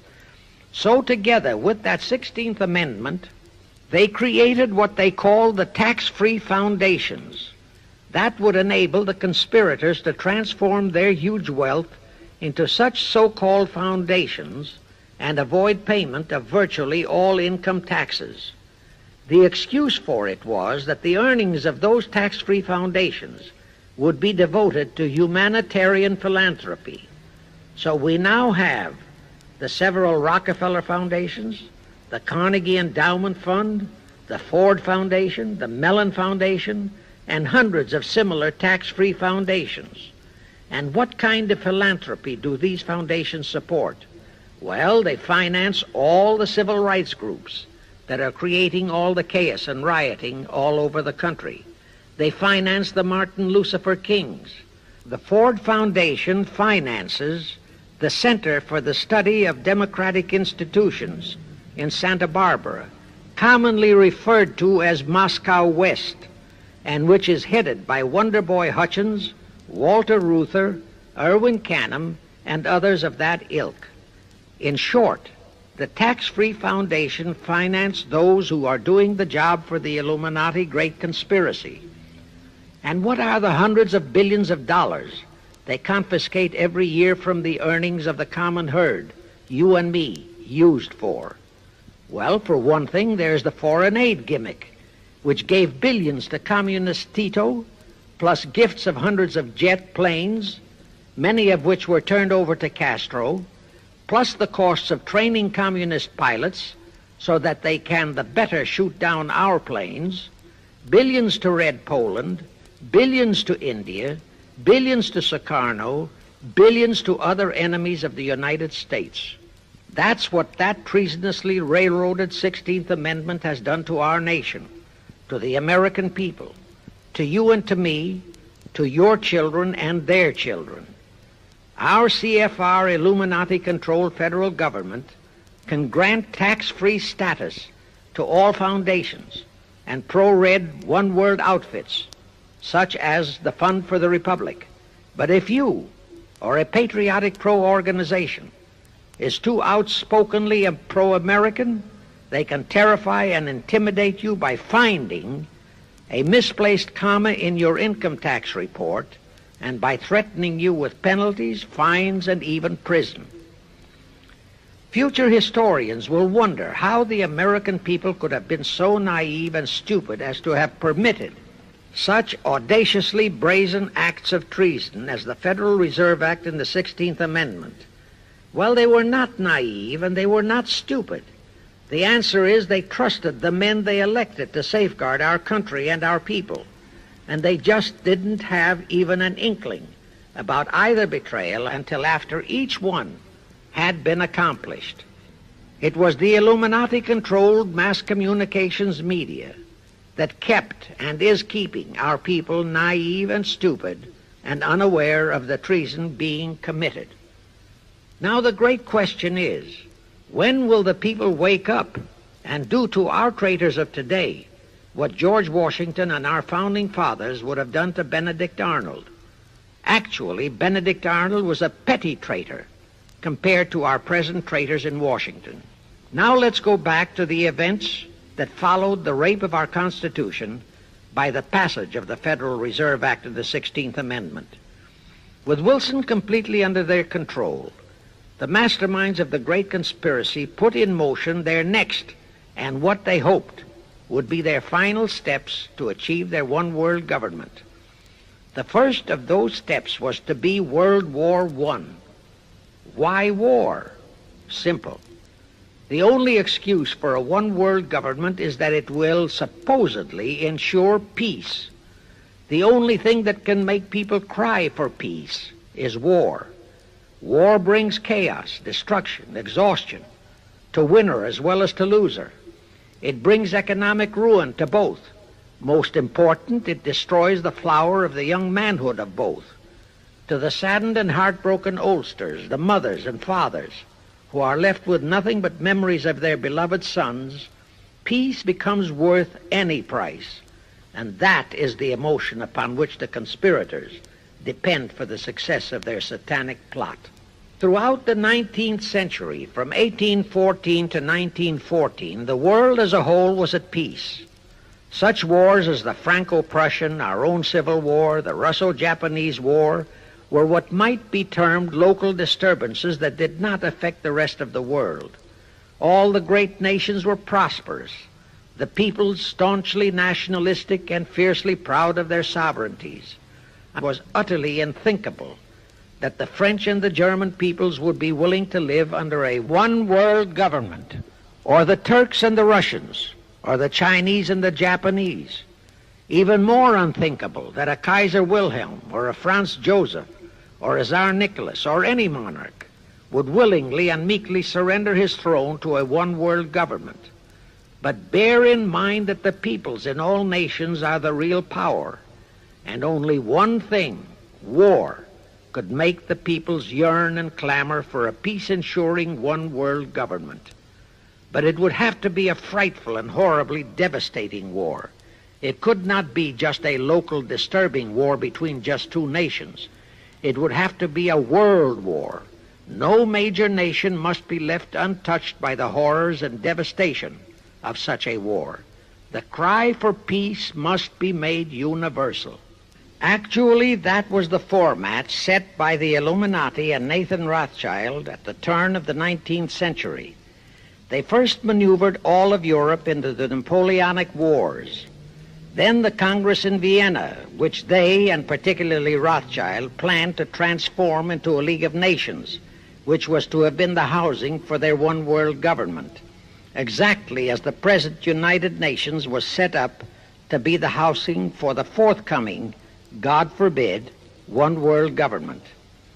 Anyway, that was the format the House of Rothschild and Jacob Schiff decided to employ to achieve their objective in 1914. Of course, they knew that that same format had failed in 1814, but they theorized that was only because the Tsar of Russia had torpedoed that scheme. Well, the present 1914 conspirators would eliminate that 1814 fly in the ointment. They'd make sure that after the New World War, they were conspiring, there'd be no Tsar of Russia around to throw monkey wrenches into the machinery. I won't go into how they accomplished this first step to launch a world war. History records that World War I was precipitated by a trivial incident, the kind of incident both Weishaupt and Albert Pike had incorporated in their blueprints. That incident was the assassination of an Austrian archduke, arranged by the Illuminati masterminds. The war followed. It involved Germany, Austria-Hungary, and their allies, so-called the Axis powers, against France, Britain, and Russia, called the Allies. Only the United States was not involved during the first 2 years. By 1917, the conspirators had achieved their primary objective. All of Europe was in a state of destitution. All the peoples were war-weary and crying for peace. And the outcome, too, was all set. It was to come as soon as the United States would be hurled in on the side of the Allies. And that was all set to happen immediately after Wilson's re-election. After that, there could be only one outcome: complete victory for the Allies. To fully confirm my statement that long before 1917, the conspiracy headed in America by Jacob Schiff had it all set to hurl the United States into that war, I will cite the proof. When Wilson was campaigning for re-election in 1916, his chief appeal was, "Re-elect the man who will keep your sons out of the war." But during that same campaign, the Republican Party publicly charged that Wilson had long committed himself to throw us into the war. They charged that if he would be defeated, he would accomplish that act during his few remaining months in office. But if re-elected, he would hold off until after re-election. But at that time, the American people looked upon Wilson as a God-man. Well, Wilson was re-elected, and as per the schedule of the conspirators, he hurled us into the war in 1917. He used the sinking of the Lusitania as an excuse, a sinking which also was prearranged. Roosevelt, also a God-man in the eyes of the American people, followed the same technique in 1941 when he used the prearranged Pearl Harbor attack as his excuse for hurling us into World War II. Now, exactly as the conspirators planned, victory for the Allies would eliminate all the monarchs of the defeated nations and leave all their peoples leaderless, confused, bewildered, and perfectly conditioned for the one world government the great conspiracy intended would follow. But there still would be an obstacle, the same obstacle that had balked the Illuminati and Rothschild at that Congress in Vienna peace gathering after the Napoleonic Wars. Russia would be on the winning side this time, as it was in 1814. Therefore, the Tsar would be securely on his throne. Here it is pertinent to note that Russia, under the Tsarist regime, had been the one country in which the Illuminati had never made any headway, nor had the Rothschilds ever been able to infiltrate their banking interests. Thus, a winning Tsar would be more difficult than ever to cope with. Even if he could be enticed into a so-called League of Nations, it was a foregone conclusion that he would never, but never go for a one-world government. So even before the outbreak of World War I, the conspirators had a plan in the making to carry out Nathan Rothschild's vow of 1814 to destroy the Tsar and also murder all possible royal heirs to the throne. And it would have to be done before the close of the war, and the Russian Bolsheviki were to be their instruments in this particular plot. From the turn of the century, the chiefs of the Bolsheviki were Nikolai Lenin, Leon Trotsky, and later Joseph Stalin. Of course, those were not their true family names. Prior to the outbreak of the war, Lenin headquartered in Paris. After the outbreak, Switzerland became his haven. Trotsky's headquarters were on the Lower East Side in New York, largely the habitat of Russian Jewish refugees. Both Lenin and Trotsky were similarly bewhiskered and unkempt. In those days, that was the badge of Bolshevism. Both lived well, yet neither had a regular occupation. Neither had any visible means of support, yet both always had plenty of money. All those mysteries were solved in 1917. Right from the outset of the war, strange and mysterious goings-on were taking place in New York. Night after night, Trotsky darted furtively in and out of Jacob Schiff's palatial mansion. And in the dead of those same nights, there were gatherings of hoodlums of New York's Lower East Side, all of them Russian refugees, at Trotsky's headquarters, and all were going through some mysterious sort of training process. But it was all shrouded in mystery. Nobody talked, although it did leak out that Schiff was financing all of Trotsky's activities. Then suddenly Trotsky vanished. So did approximately 300 of his trained hoodlums. Actually, they were on the high seas in a Schiff-chartered ship bound for a rendezvous with Lenin and his gang in Switzerland. And on that ship was $20 million in gold, the $20 million Schiff provided to finance the Bolsheviki takeover of Russia. In anticipation of Trotsky's arrival, Lenin prepared to throw a party in his Switzerland hideaway. Men of the very highest places in the world were to be guests at that party. Among them were the mysterious Colonel Edward Mandell House, Woodrow Wilson's mentor and palsy-walsy, and more important, Schiff's special and confidential messenger. Another of the expectant guests was Warburg of the Warburg banking clan in Germany, who were financing the Kaiser, and whom the Kaiser had rewarded by making him chief of the secret police of Germany. In addition, there were the Rothschilds of London and Paris, also Litvinov, Kaganovich, Stalin, who was then head of a train and bank-robbing gang of bandits. He was known as the Jesse James of the Urals. And here I must remind that England and France were then long in war with Germany, and that on February 3, 1917, Wilson had broken off all diplomatic relations with Germany. Therefore, Warburg, Colonel House, the Rothschild, and all those others were enemies. But of course, Switzerland was neutral ground where enemies could meet and be friends, especially if they had some scheme in common. That Lenin party was very nearly wrecked by an unforeseen incident. The Schiff-chartered ship on its way to Switzerland was intercepted and taken into custody by a British warship.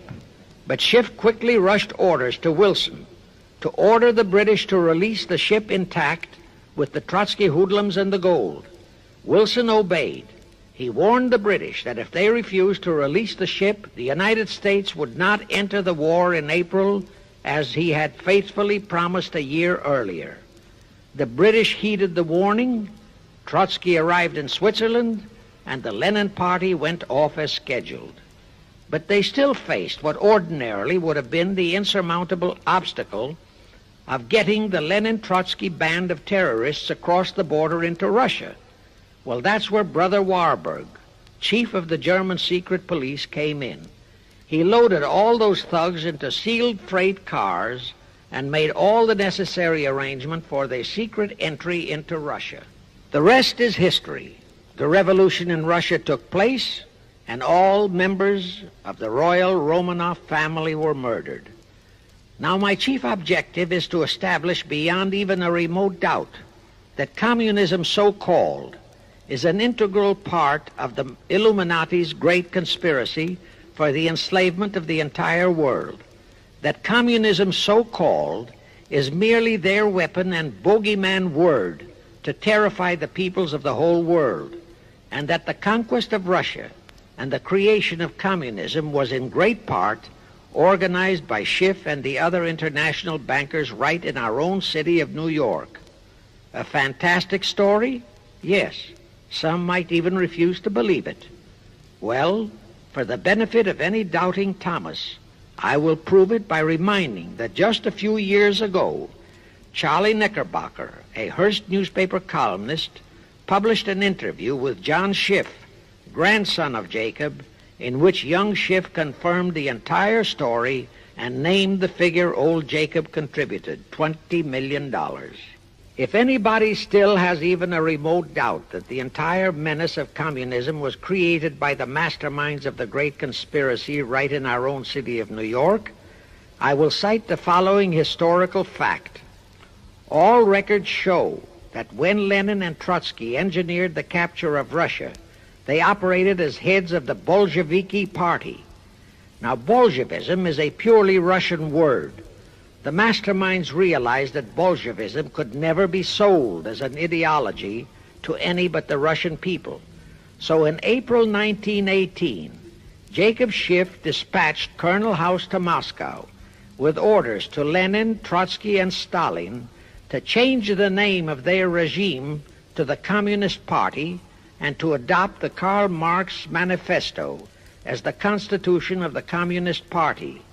Lenin, Trotsky, and Stalin obeyed.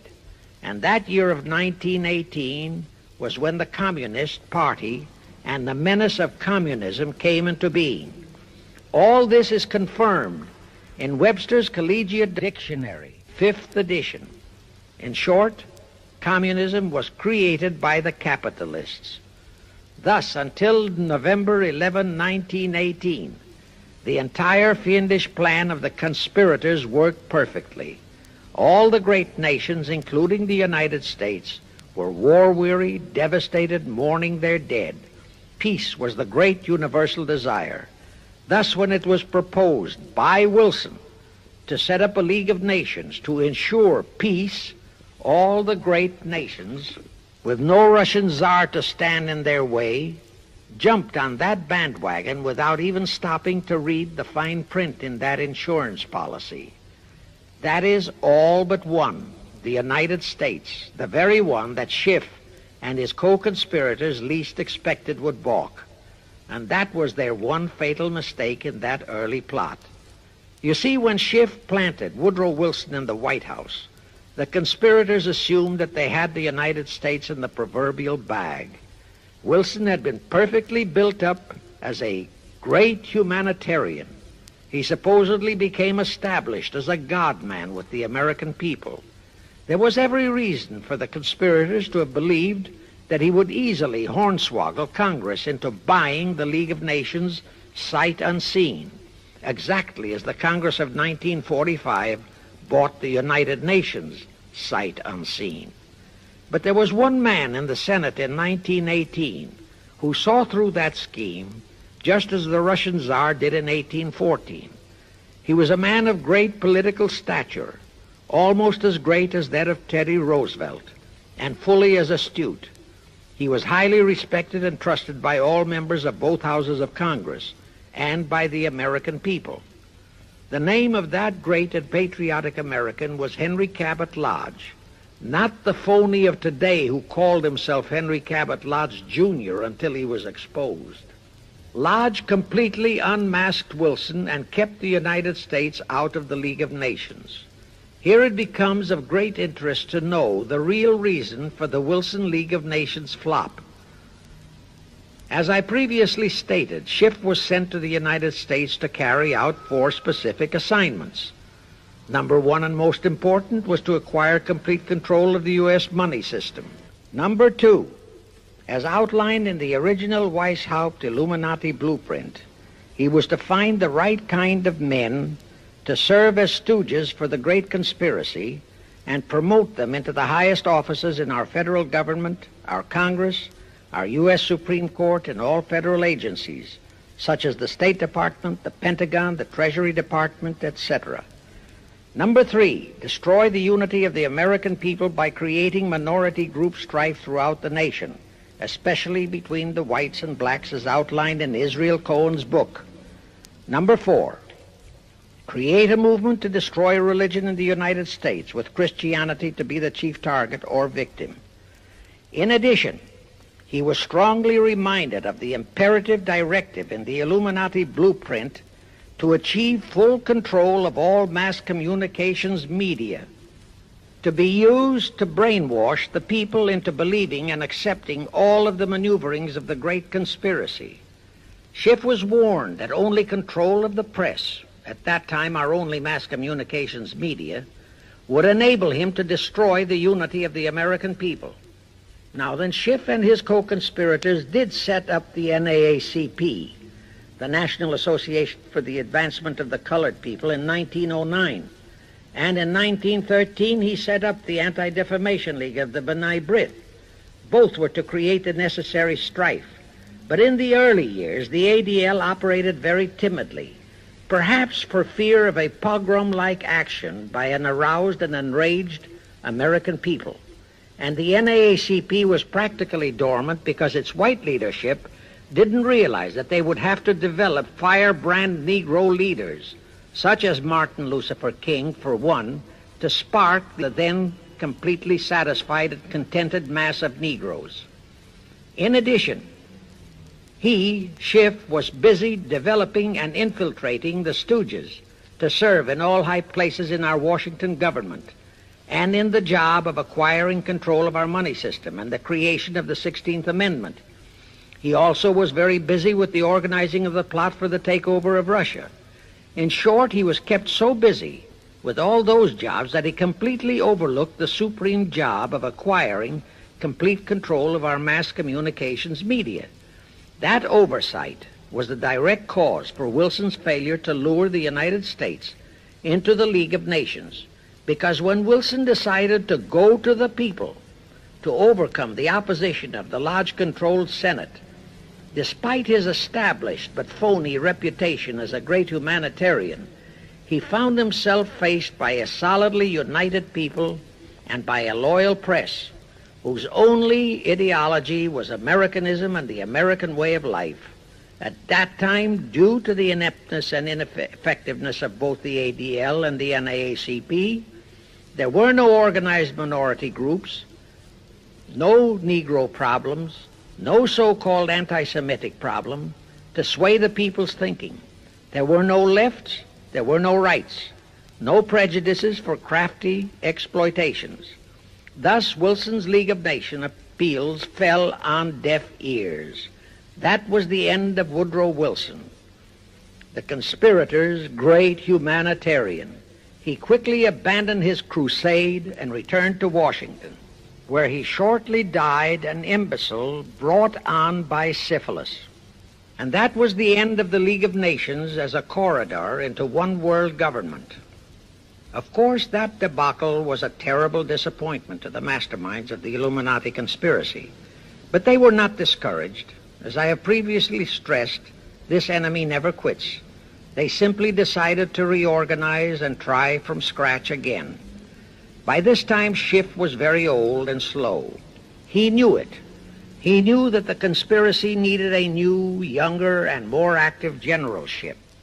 So on his orders, Colonel House and Bernard Baruch organized and set up what they called the Council on Foreign Relations, the new name under which the Illuminati would continue to function in the United States. The hierarchy, officers and directors of the CFR, is composed principally of descendants of the original Illuminati, many of whom had abandoned their old family names and acquired new Americanized names. For one example, we have Dillon, who was Secretary of Treasury of the United States, whose original name was Lepowski. Another example is Paley, head of the CBS TV channel, whose true name is Polinsky. The membership of the CFR is approximately 1,000 in number and contains the heads of virtually every industrial empire in America, such as Blau, president of the U.S. Steel Corporation, Rockefeller, king of the oil industry, Henry Ford II, and so on. And, of course, all the international bankers, also the heads of the tax-free foundations, are officers and or active CFR members. In short, all the men who provide the money and the influence to elect the CFR chosen presidents of the United States, congressmen, senators, and who decide the appointments of our various secretaries of state, of the Treasury, of every important federal agency, are members of the CFR, and very obedient members indeed. Now, just to cement that fact, I will mention the names of a few of the United States presidents who were members of the CFR. Franklin Roosevelt, Herbert Hoover, Dwight D. Eisenhower, Jack Kennedy.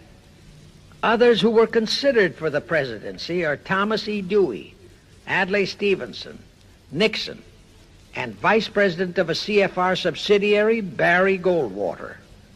Among the important cabinet members of the various administrations, we have John Foster Dulles, Allen Dulles, Cordell Hull, John J. McCloy, Morgenthau, Clarence Dillon, Rusk, McNamara, and just to emphasize the red color of the CFR, we have as members such men as Alger Hiss, Ralph Bunch, Pasvolsky, Harry Dexter White, real name Weiss, Owen Lattimore, Philip Jeffy, etc., etc. Simultaneously, they were flooding thousands of homosexuals and other blackmailable characters into all the federal agencies from the White House down. Remember Johnson's great friend Jenkins and Bobby Baker? Now, there were many jobs the new CFR had to accomplish. They required much help. So their first job was to set up various subsidiaries to whom they assigned special objectives. I can't name all the subsidiaries in this recording, but the following are a few.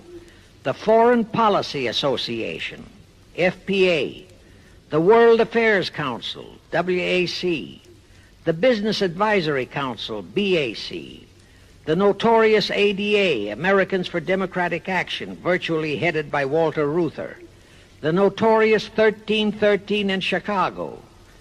Barry Goldwater was, and no doubt still is, a vice president of one of the CFR subsidiaries.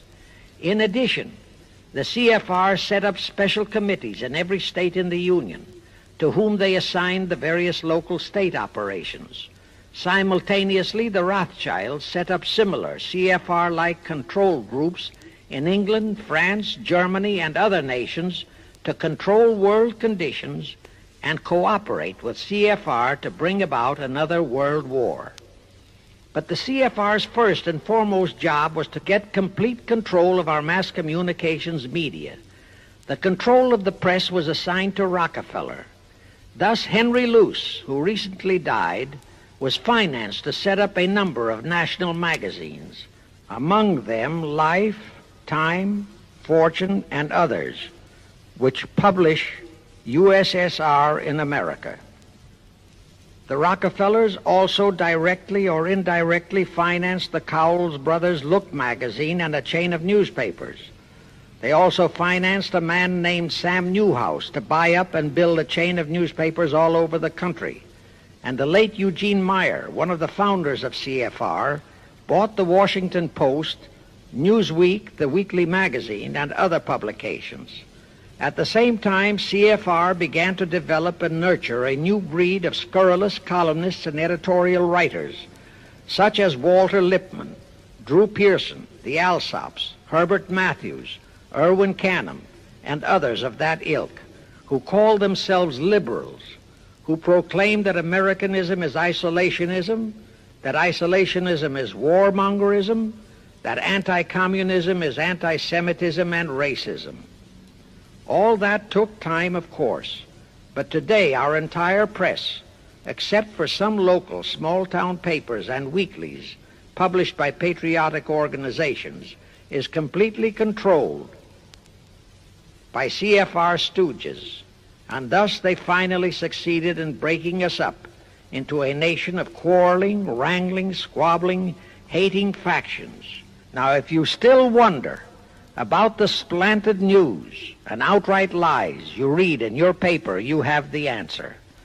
To the Lehmans, Goldman Sachs, Kuhn Loeb, and the Warburgs, the CFR assigned the job of getting control of the motion picture industry, Hollywood, radio and television, and believe you me, they succeeded.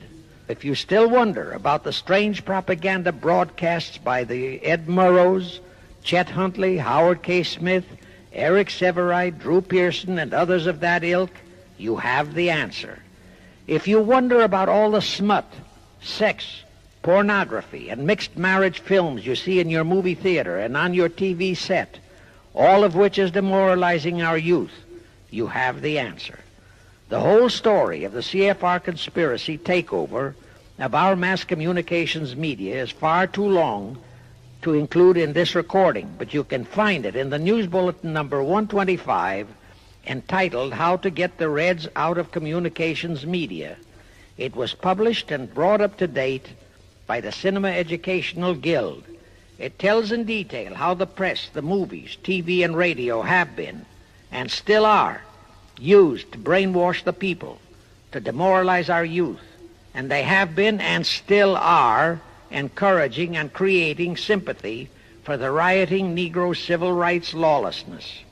You can get a copy of this news bulletin by writing to the Cinema Educational Guild, Post Office Box 46205, Hollywood, California. Now, to refresh your memory, let's go back for a moment. Wilson's flop had torpedoed all chances of transforming that League of Nations into the conspirators' hoped-for one-world government housing. So the Jacob Schiff plot had to be done all over again, and they organized the CFR to do it.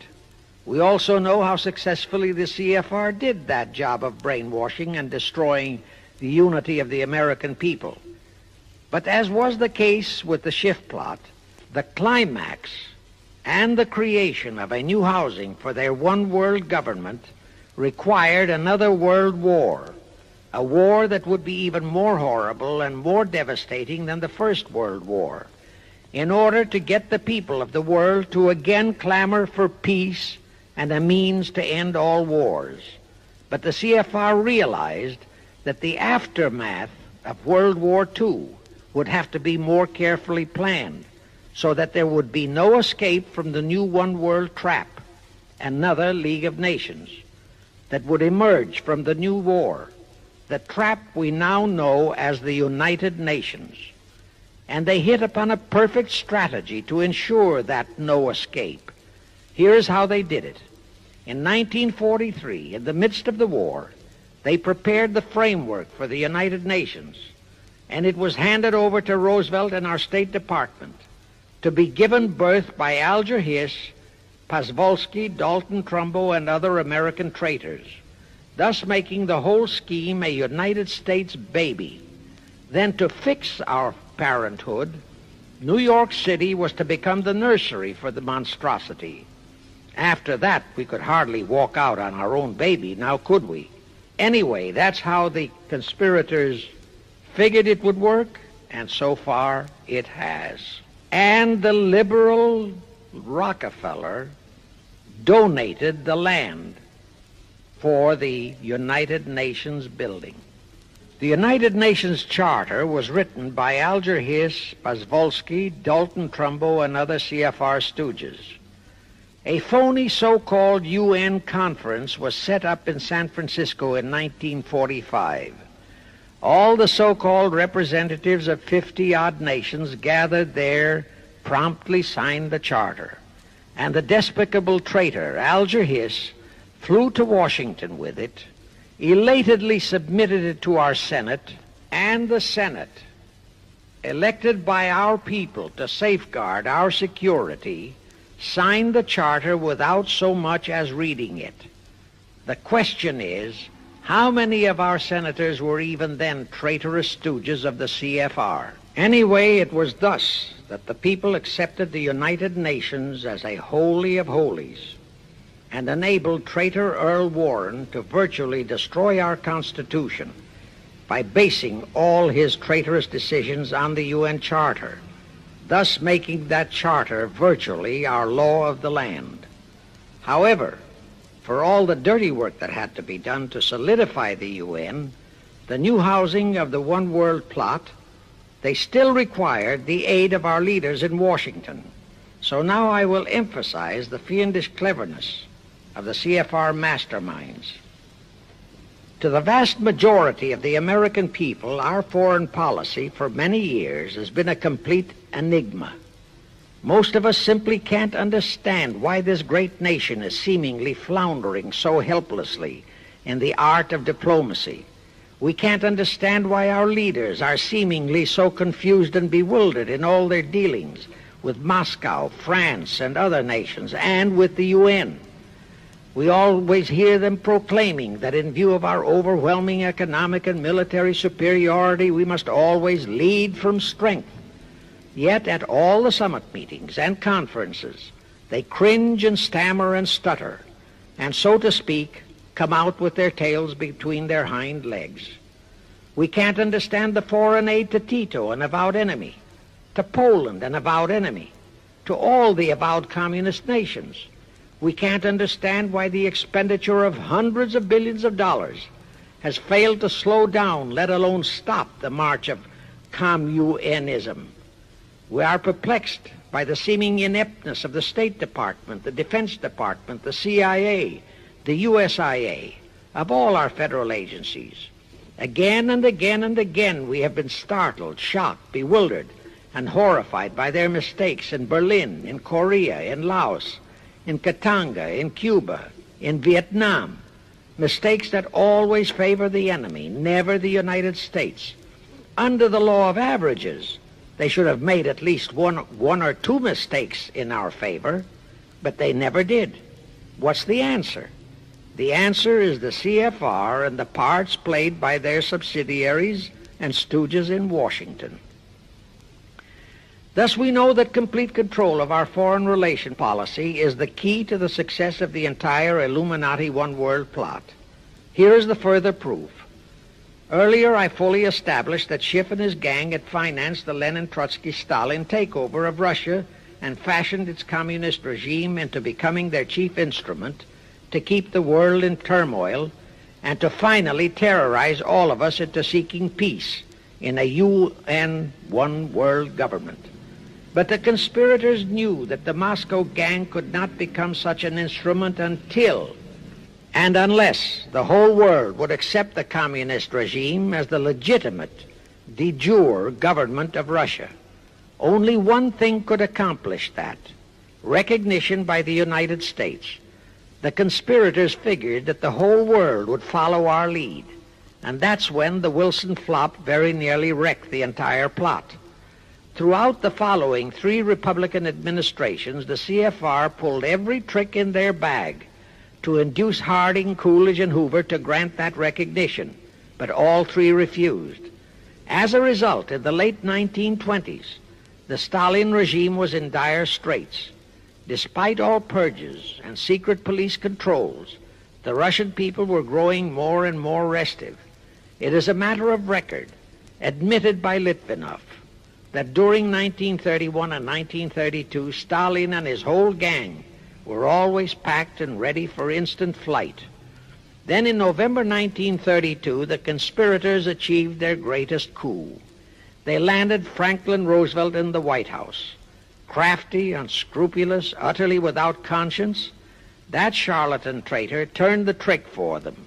Without even asking consent of Congress, he unlawfully proclaimed recognition for the Stalin regime. That did it. And exactly as the conspirators figured, the whole world did follow our lead. Automatically, that squelched the previously growing resistance movement of the Russian people. That automatically launched the greatest menace the civilized world has ever known. The rest is too well known to need repeating. We know how Roosevelt and his traitorous State Department kept building up the communist menace right here in our own country, and thus throughout the world. We know how he perpetrated that Pearl Harbor atrocity for his excuse to hurl us into World War II.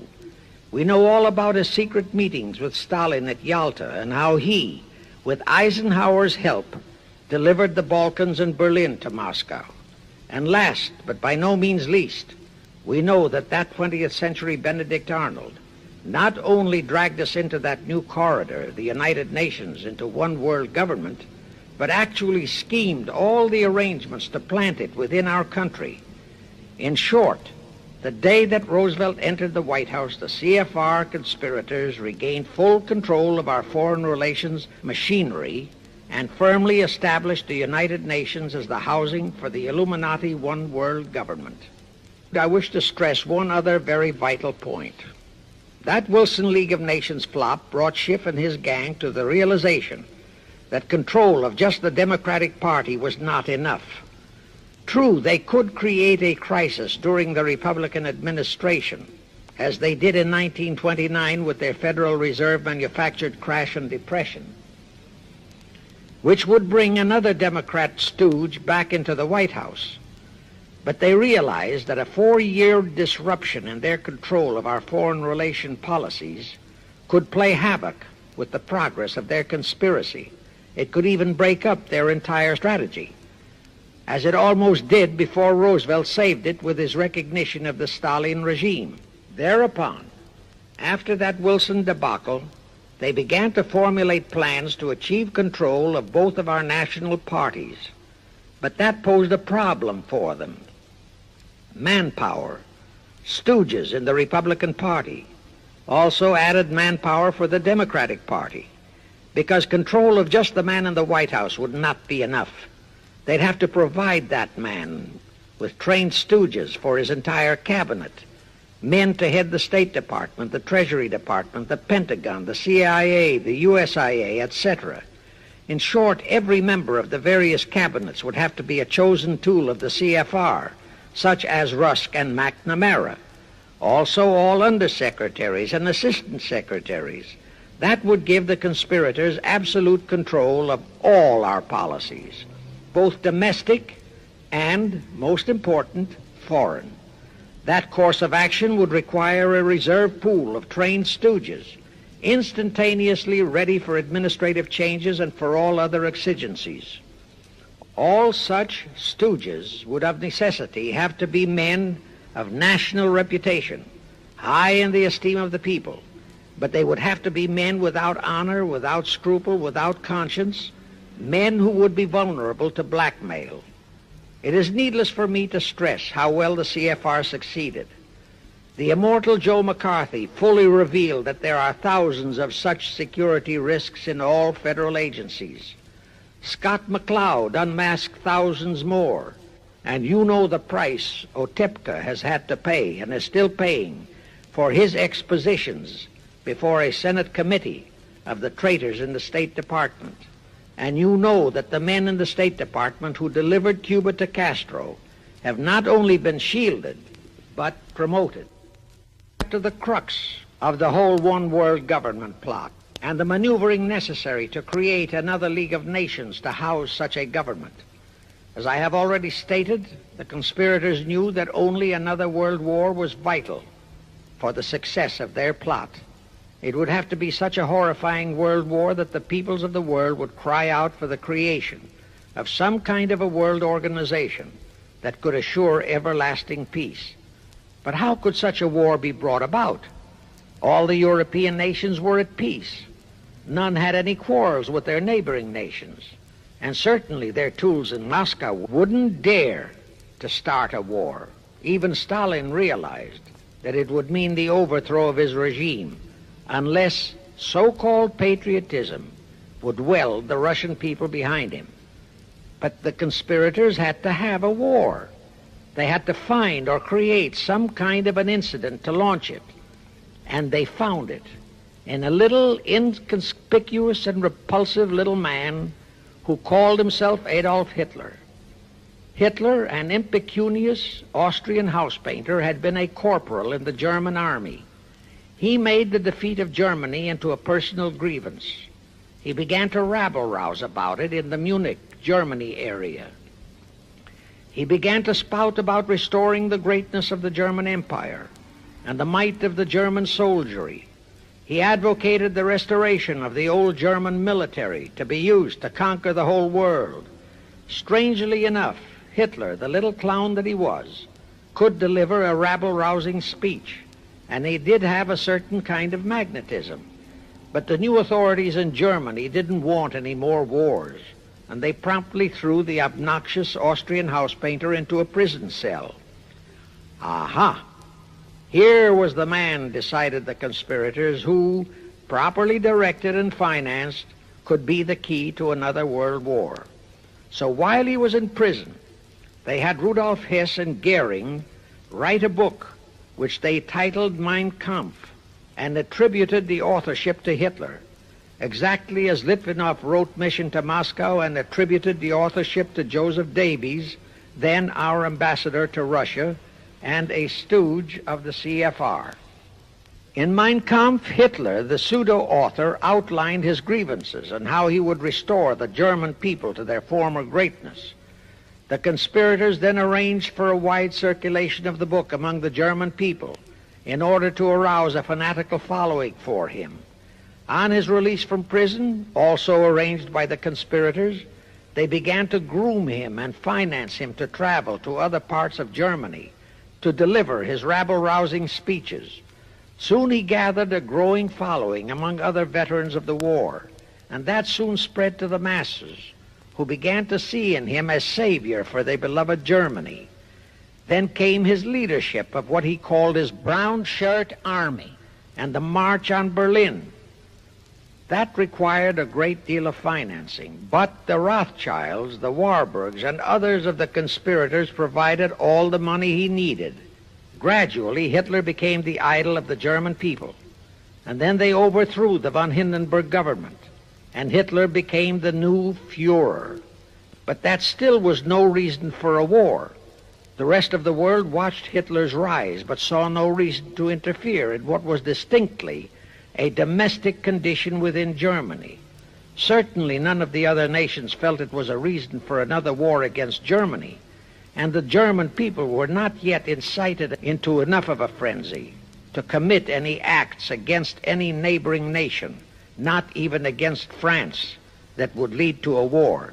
The conspirators realized they would have to create such a frenzy that would cause the German people to throw caution to the winds and at the same time horrify the whole world. And incidentally, Mein Kampf was actually a follow-up of Karl Marx's book, A World Without Jews. The conspirators suddenly remembered how the Schiff-Rothschild gang had engineered the pogroms in Russia, which slaughtered many, many thousands of Jews and created a worldwide hatred for Russia. And they decided to use that same unconscionable trick to inflame the new Hitler-led German people into a murderous hatred of the Jews.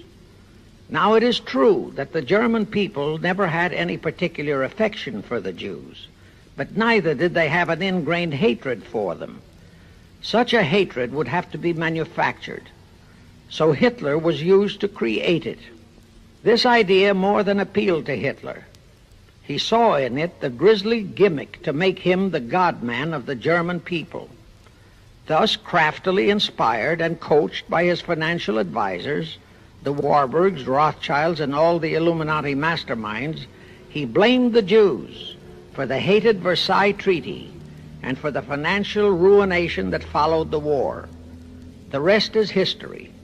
We know all about the Hitler concentration camps and the incineration of hundreds of thousands of Jews, not the 6 million, nor even the 600,000 claimed by the conspirators, but it was enough.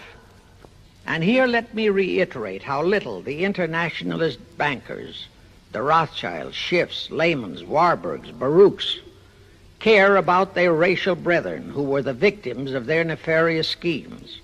In their eyes, the slaughter of the several 100,000 innocent Jews by Hitler didn't bother them at all. They considered it a necessary sacrifice to further their Illuminati one-world plot, just as the slaughter of the many millions in the wars that followed was a similar necessary sacrifice. And here is another grisly detail about those concentration camps. Many of the Hitler soldier executioners in those camps had previously been sent to Russia to acquire their arts of torture and brutalization so as to emphasize the horrors of the atrocities. All this created a new worldwide hatred for the German people, but it still did not provide a cause for war. Thereupon Hitler was incited to demand the Sudetenland. You remember how Chamberlain and the then diplomats of Czechoslovakia and France surrendered to that demand. That led to further Hitlerian demands for territories in Poland and in the French Saar territories. Those demands were rejected. Then came his pact with Stalin. Hitler had been screaming hatred against communism. Oh, how he ranted against communism. But actually, Nazism was nothing but socialism, and communism is, in fact, socialism. But Hitler disregarded all that. He entered into a pact with Stalin to attack and divide Poland between them. While Stalin marched into one part of Poland, for which he was never blamed, the Illuminati mastermind saw to that. Hitler launched a blitzkrieg on Poland from his side. The conspirators finally had their new world war, and what a horrible war it was. And in 1945, the conspirators finally achieved the United Nations, their new housing for their one world government. And truly amazing, all of the American people hailed this foul outfit as a holy of holies, even after all the true facts about how the UN was created were revealed. The American people continued to worship that evil outfit. Even after Alger Hiss was unmasked as a Soviet spy and traitor, the American people continued to believe in the UN. Even after I had publicly revealed the secret agreement between Hiss and Molotov that a Russian would always be the head of the military secretariat, and by that token, the real master of the UN, most of the American people continued to believe that the UN could do no wrong. Even after Trygve, the first Secretary General of the UN, confirmed that Hiss-Molotov secret agreement in his book For the Cause of Peace, the vast majority of our people refused to lose faith in the UN. Even after the truth about the Korean War was revealed, how the Russian General Vasiliev, head of that UN military secretariat, was given a leave of absence by the UN so that he could take command of the North Koreans and Red Chinese who were fighting the so-called UN police action under our own General MacArthur, who by orders of the UN was fired by the pusillanimous Truman in order to prevent his winning that war. Our people still believed in the UN. Despite our 150,000 sons who were murdered and maimed in that war, the people continued to regard the UN as a sure means for peace. Even after it was revealed in 1951 that the UN, using our own American soldiers under UN command and the UN flag, in collusion with our traitorous State Department and the Pentagon, had been invading many small cities in California and Texas in order to perfect their plan for the complete takeover of our country, most of our people brushed it off and continued their belief that the UN is a holy of holies. Do you know that the UN Charter was written by traitor Alger Hiss, Molotov, and Wyszynski? That Hiss and Molotov had made that secret agreement that the military chief of the UN was always to be a Russian appointed by Moscow? Do you know that at their secret meetings at Yalta, Roosevelt and Stalin, at the behest of the Illuminati, operating as the CFR, decided that the UN must be placed on American soil? Do you know that most of the UN Charter was copied intact, word for word, from the Marx Manifesto and Russia's so-called Constitution? Do you know that the only two senators who voted against the UN so-called treaty were the only two senators who had read it? Do you know that since the UN was founded, communist enslavement has grown from 250 million to 1 billion? Do you know that since the UN was founded to ensure peace, there have been at least 20 major wars incited by the UN, just as they are now inciting a war against Little Rhodesia? Do you know that under the UN setup, the American taxpayers have been forced to make up the UN Treasury deficit of many millions of dollars because of Russia's refusal to pay her share? Do you know that the UN has never passed a resolution condemning Russia or her so-called satellites, but always condemns our allies? Do you know that J. Edgar Hoover said, "The overwhelming majority of the communist delegations to the UN are espionage agents"? And now, 66 senators voted for a consular treaty to open our entire country to Russian spies and saboteurs. Do you know that the UN helps Russia's conquest of the world by preventing the free world from taking any action whatsoever except to debate each new aggression in the UN General Assembly? Do you know that at the time of the Korean War, there were 60 nations in the UN, yet 95% of the UN forces were our American sons, and practically 100% of the cost was paid by the United States taxpayers?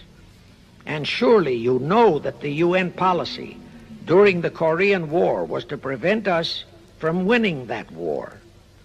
Do you know that all the battle plans of General MacArthur had to go first to the UN to be relayed to Vasiliev, commander of the North Koreans and Red Chinese, and that any future wars fought by our sons under the UN flag would have to be fought under the control of the UN Security Council.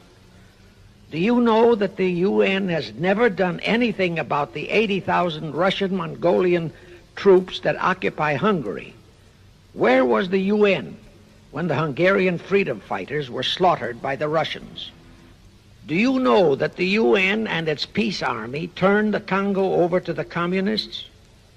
Do you know that the UN's own so-called peace force was used to crush, rape, and kill the white anti-communists in Katanga?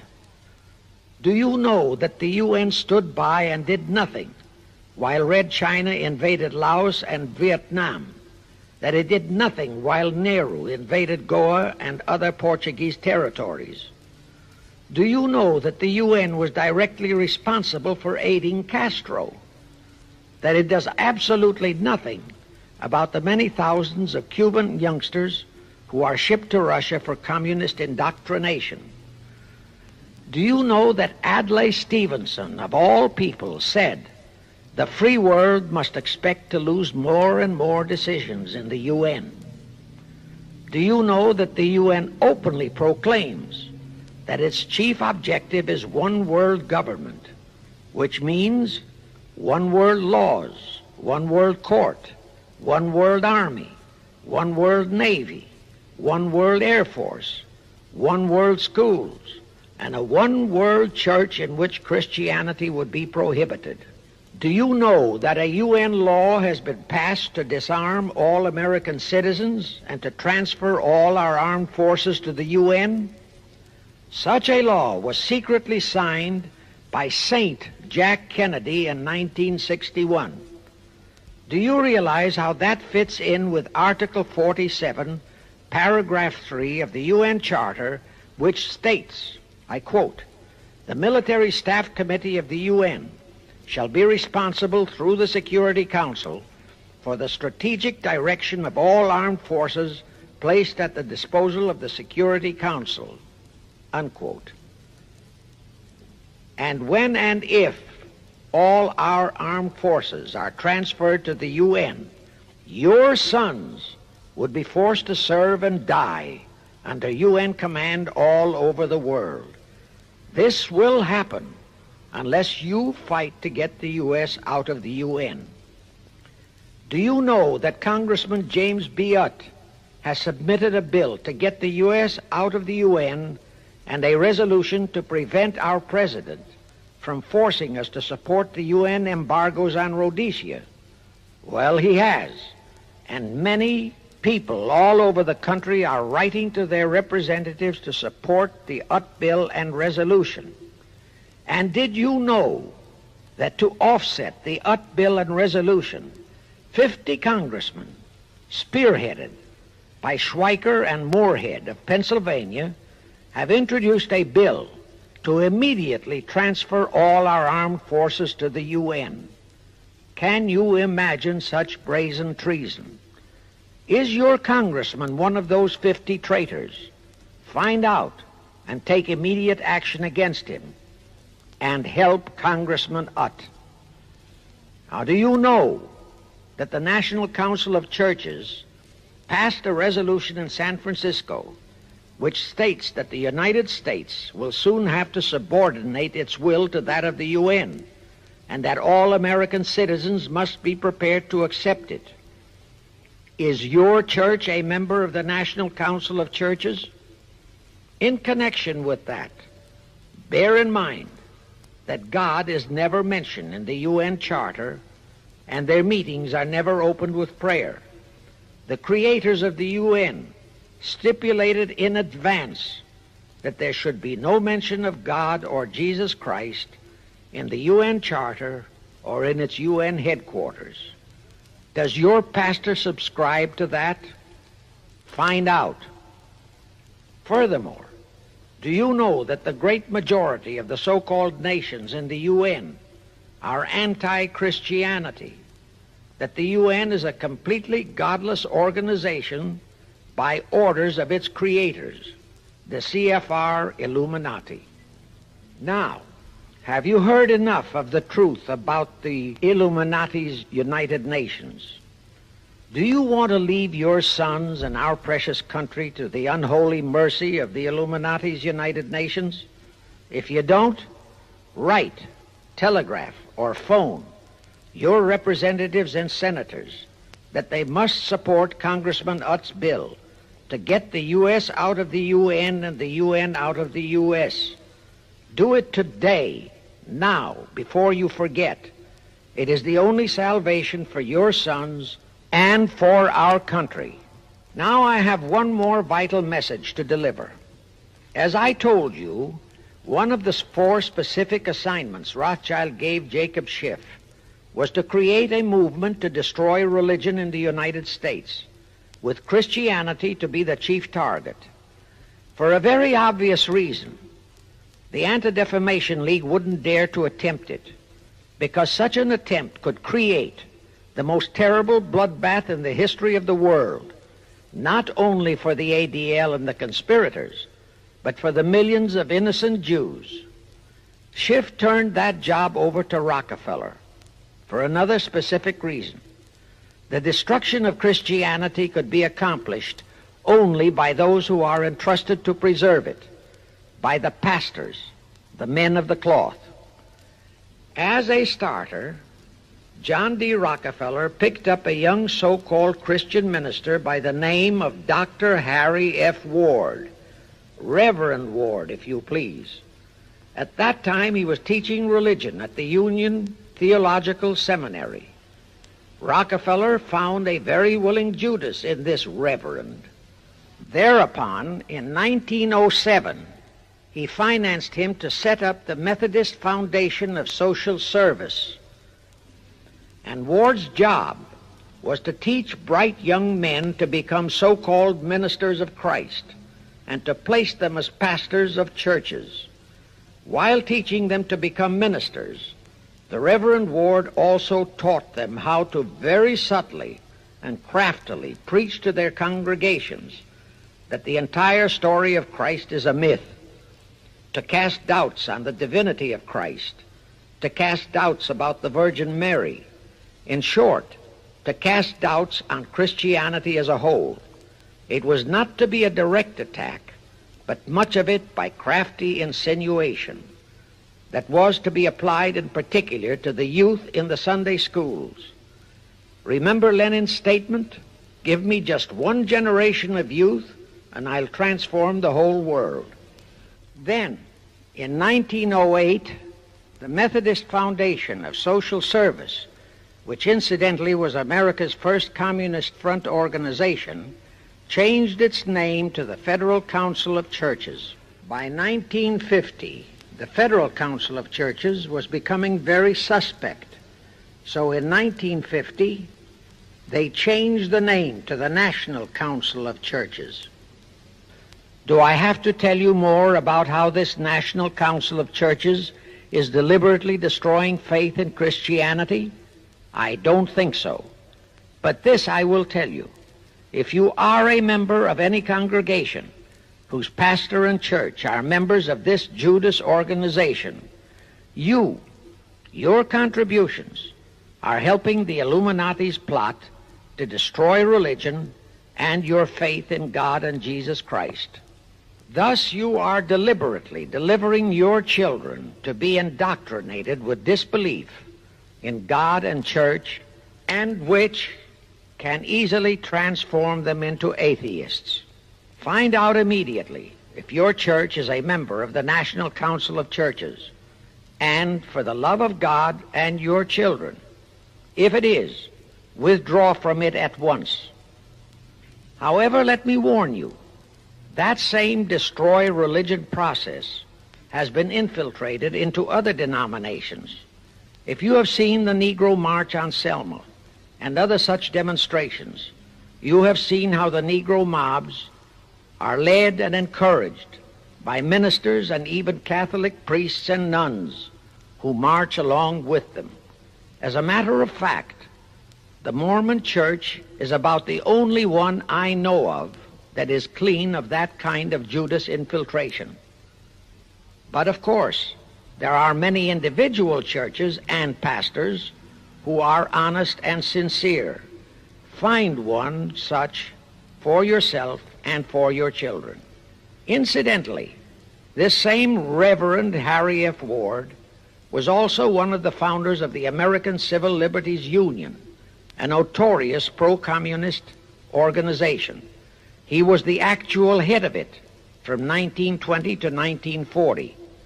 He also was a co-founder of the American League Against War and Fascism, which, under Browder, became the Communist Party of the United States.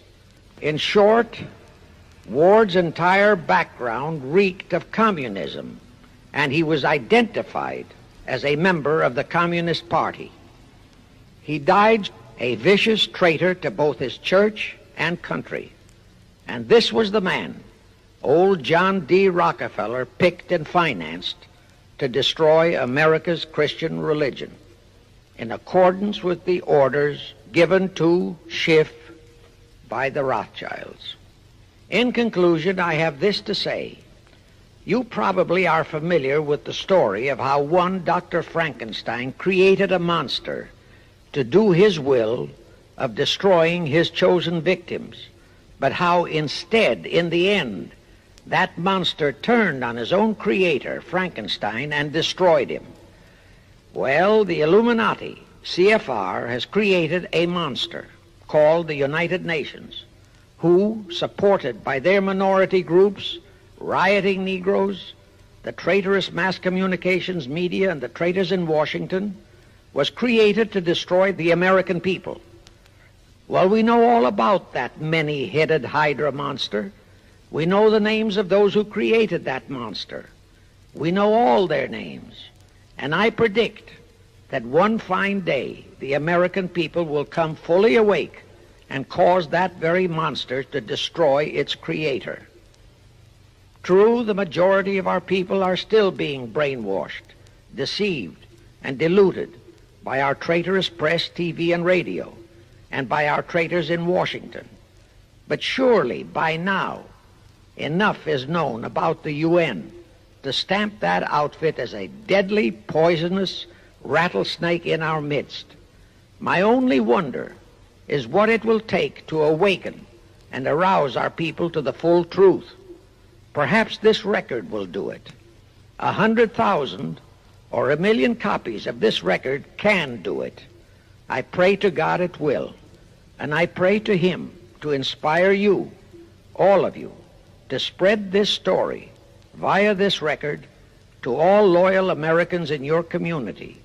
You can do it by playing it to study groups assembled in your homes, at meetings of the American Legion, the VFW, the DAR, all other civic groups and women's clubs, especially the women's clubs who have their sons' lives at stake.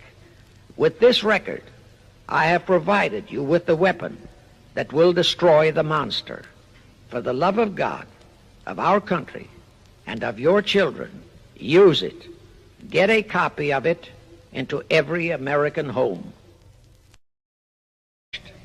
Bear in mind that they permitted Hitler, a liberal socialist himself, who was financed by Krupp, Kennedy, the Warburgs, and the Rothschilds, to incinerate 600,000 Jews. Now, just why did the conspirators choose the word Illuminati for their satanic organization? Weishaupt himself said that the word is derived from Lucifer and means holders of the light, using the lie that his objective was to bring about a one-world government to enable those with mental ability to govern the world and prevent all wars in the future. In short, using the word peace on earth as his bait, exactly as that same bait, peace, was used by the 1945 conspirators to foist the United Nations on us. Weishaupt, financed, I repeat, by the Rothschilds, recruited some 2,000 paid followers.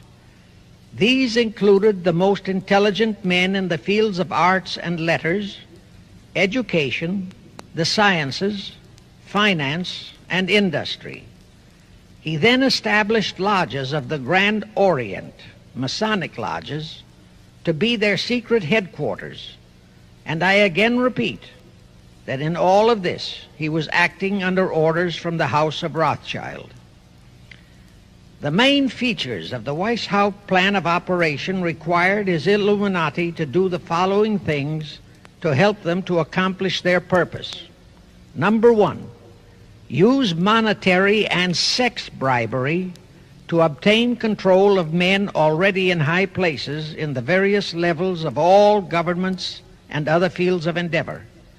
Once influential persons had fallen for the lies, deceits, and temptations of the Illuminati, they were to be held in bondage by application of political and other forms of blackmail, threats of financial ruin, public exposure and physical harm, even death, to themselves and loved members of their families.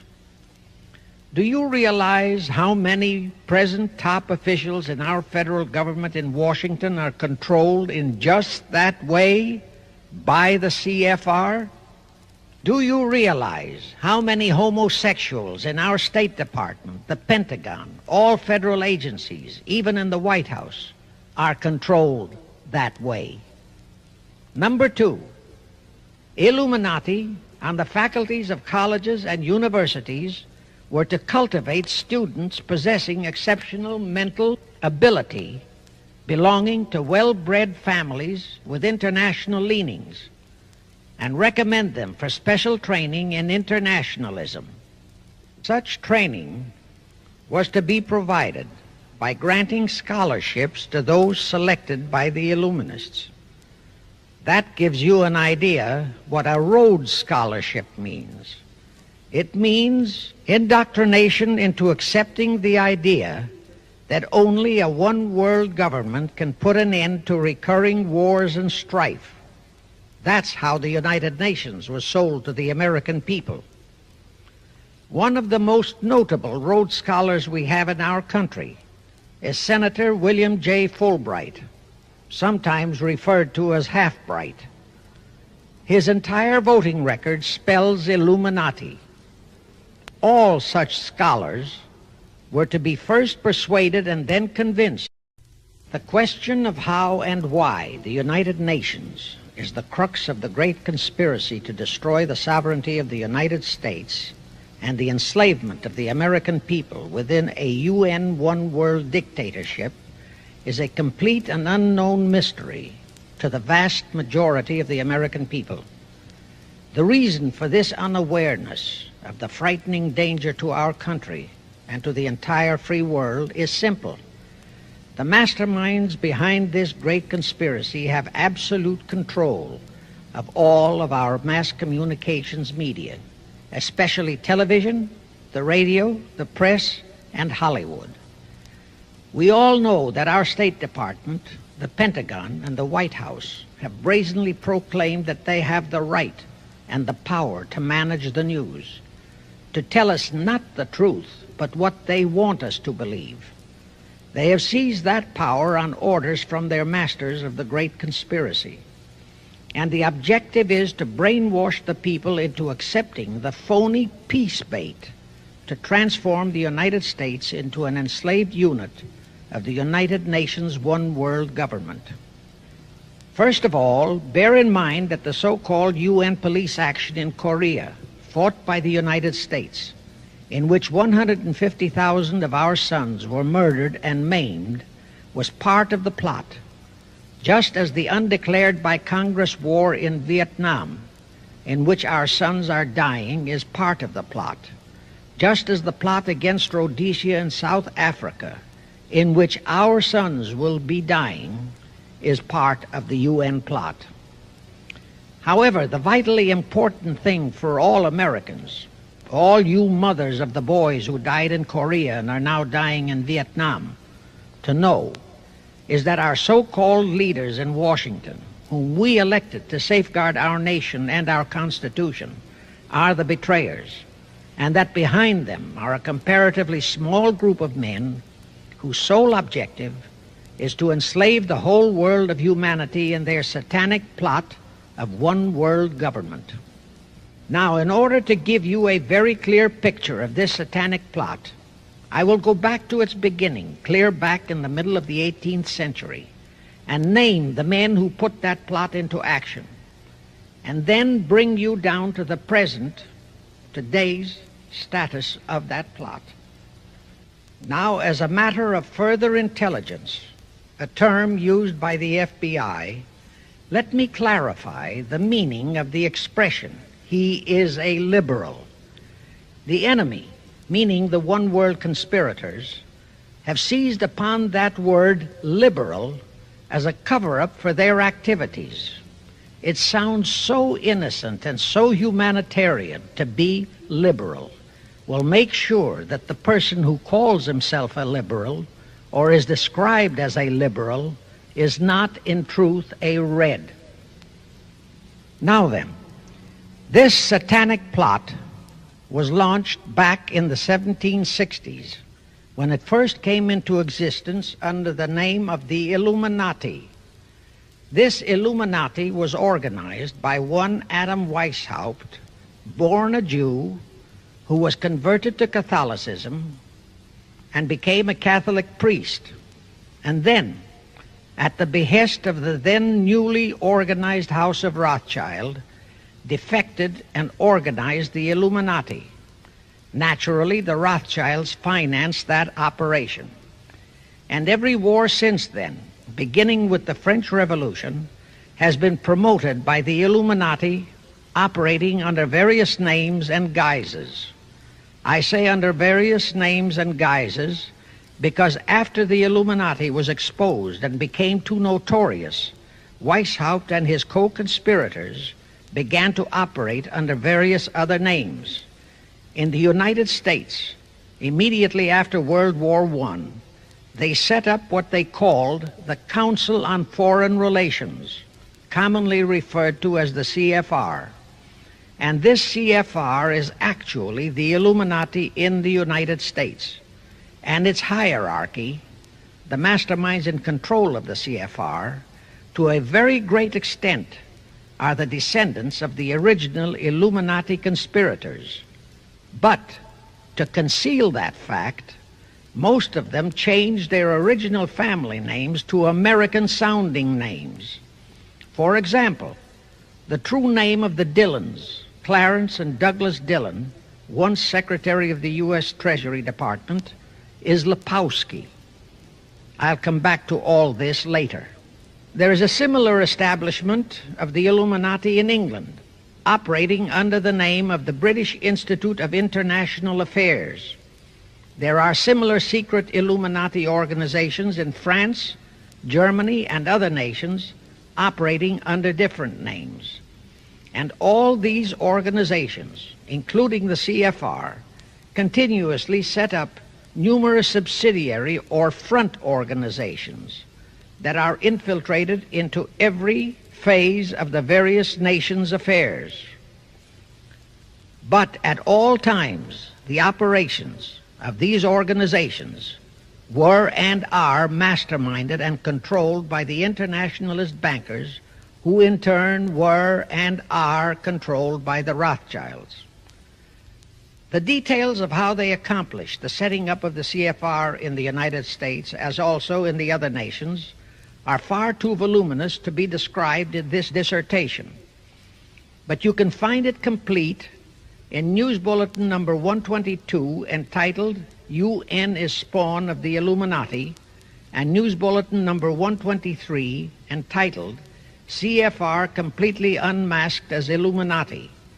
Both are published by the Cinema Educational Guild, Post Office Box 46205, Hollywood, California. You can get them for 50 cents per copy by writing to that address.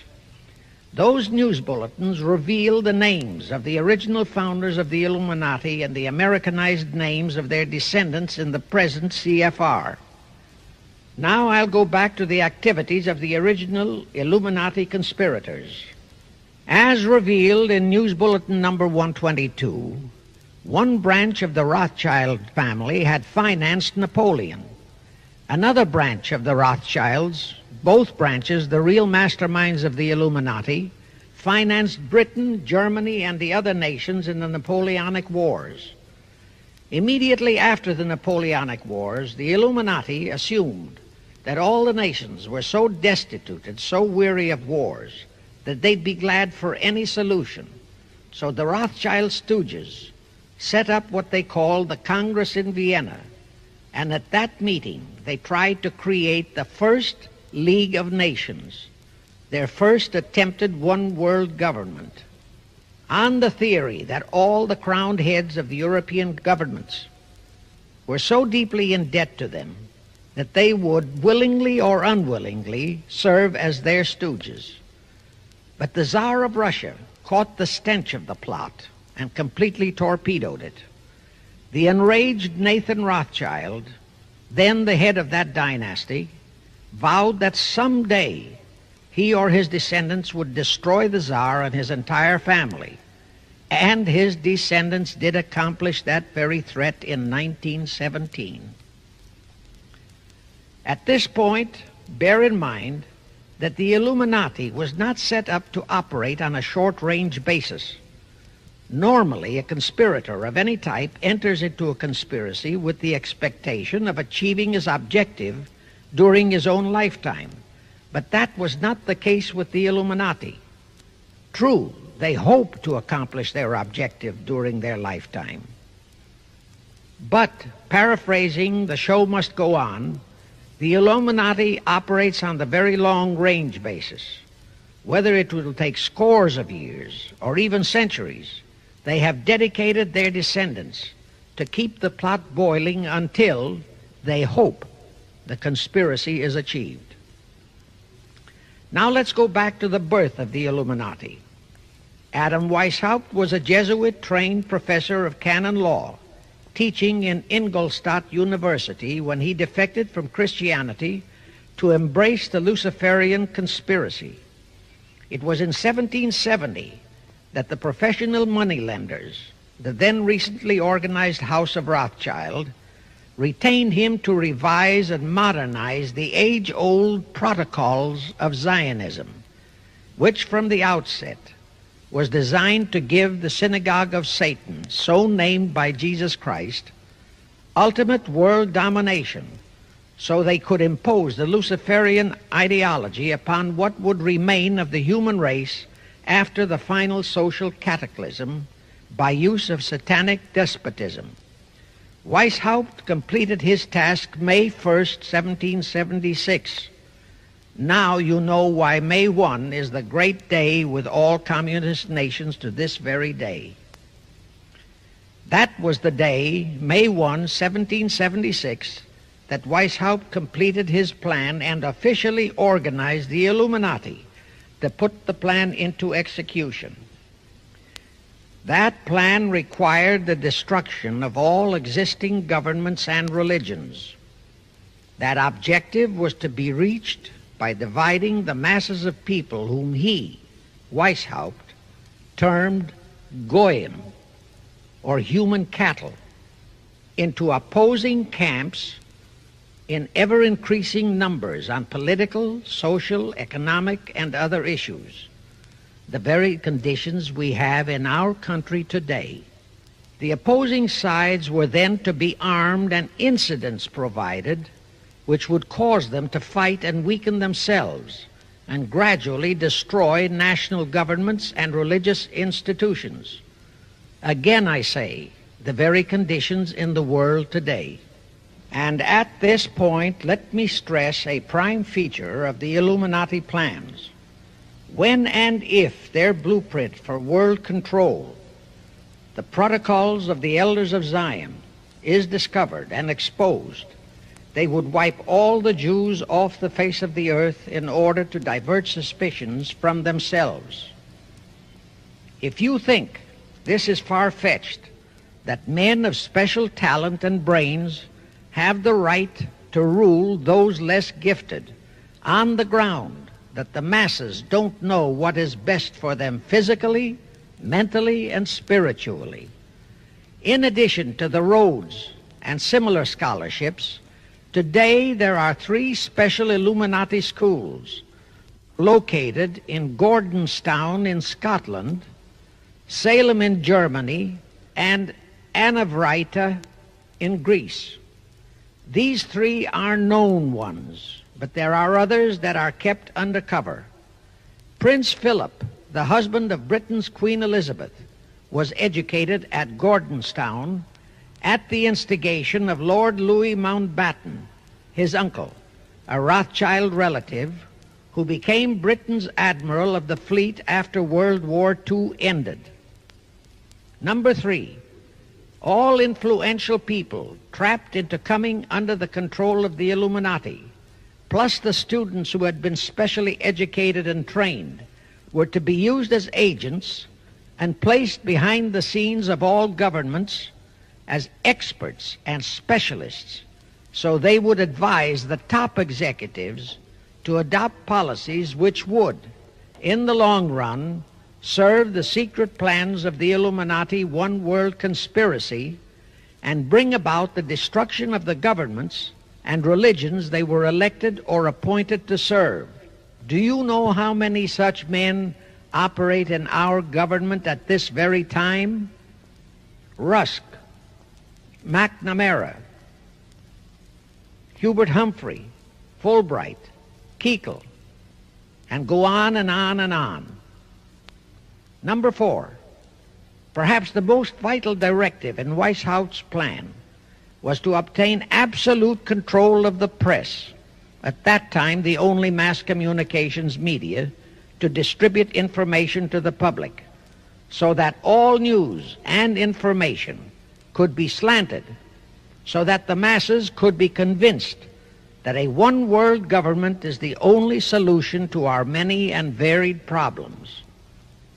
Now do you know who owns and controls our mass communications media? I'll tell you, practically all the movie lots in Hollywood is owned by the Lehmans, Kuhn, Loeb and Company, Goldman Sachs, and other internationalist bankers. All the national radio and TV channels in the nation are owned and controlled by those same internationalist bankers. The same is true of every chain of metropolitan newspapers and magazines, also of the press wire services, such as Associated Press, United Press International, etc. The supposed heads of all those media are merely the fronts for the internationalist bankers, who in turn compose the hierarchy of the CFR, today's Illuminati in America. Now can you understand why the Pentagon's press agent Sylvester so brazenly proclaimed that the government has the right to lie to the people? What he really meant was that our CFR-controlled government had the power to lie to and be believed by the brainwashed American people. And let's again go back to the first days of the Illuminati. Because Britain and France were the two greatest world powers in the late years of the 18th century, Weishaupt ordered the Illuminati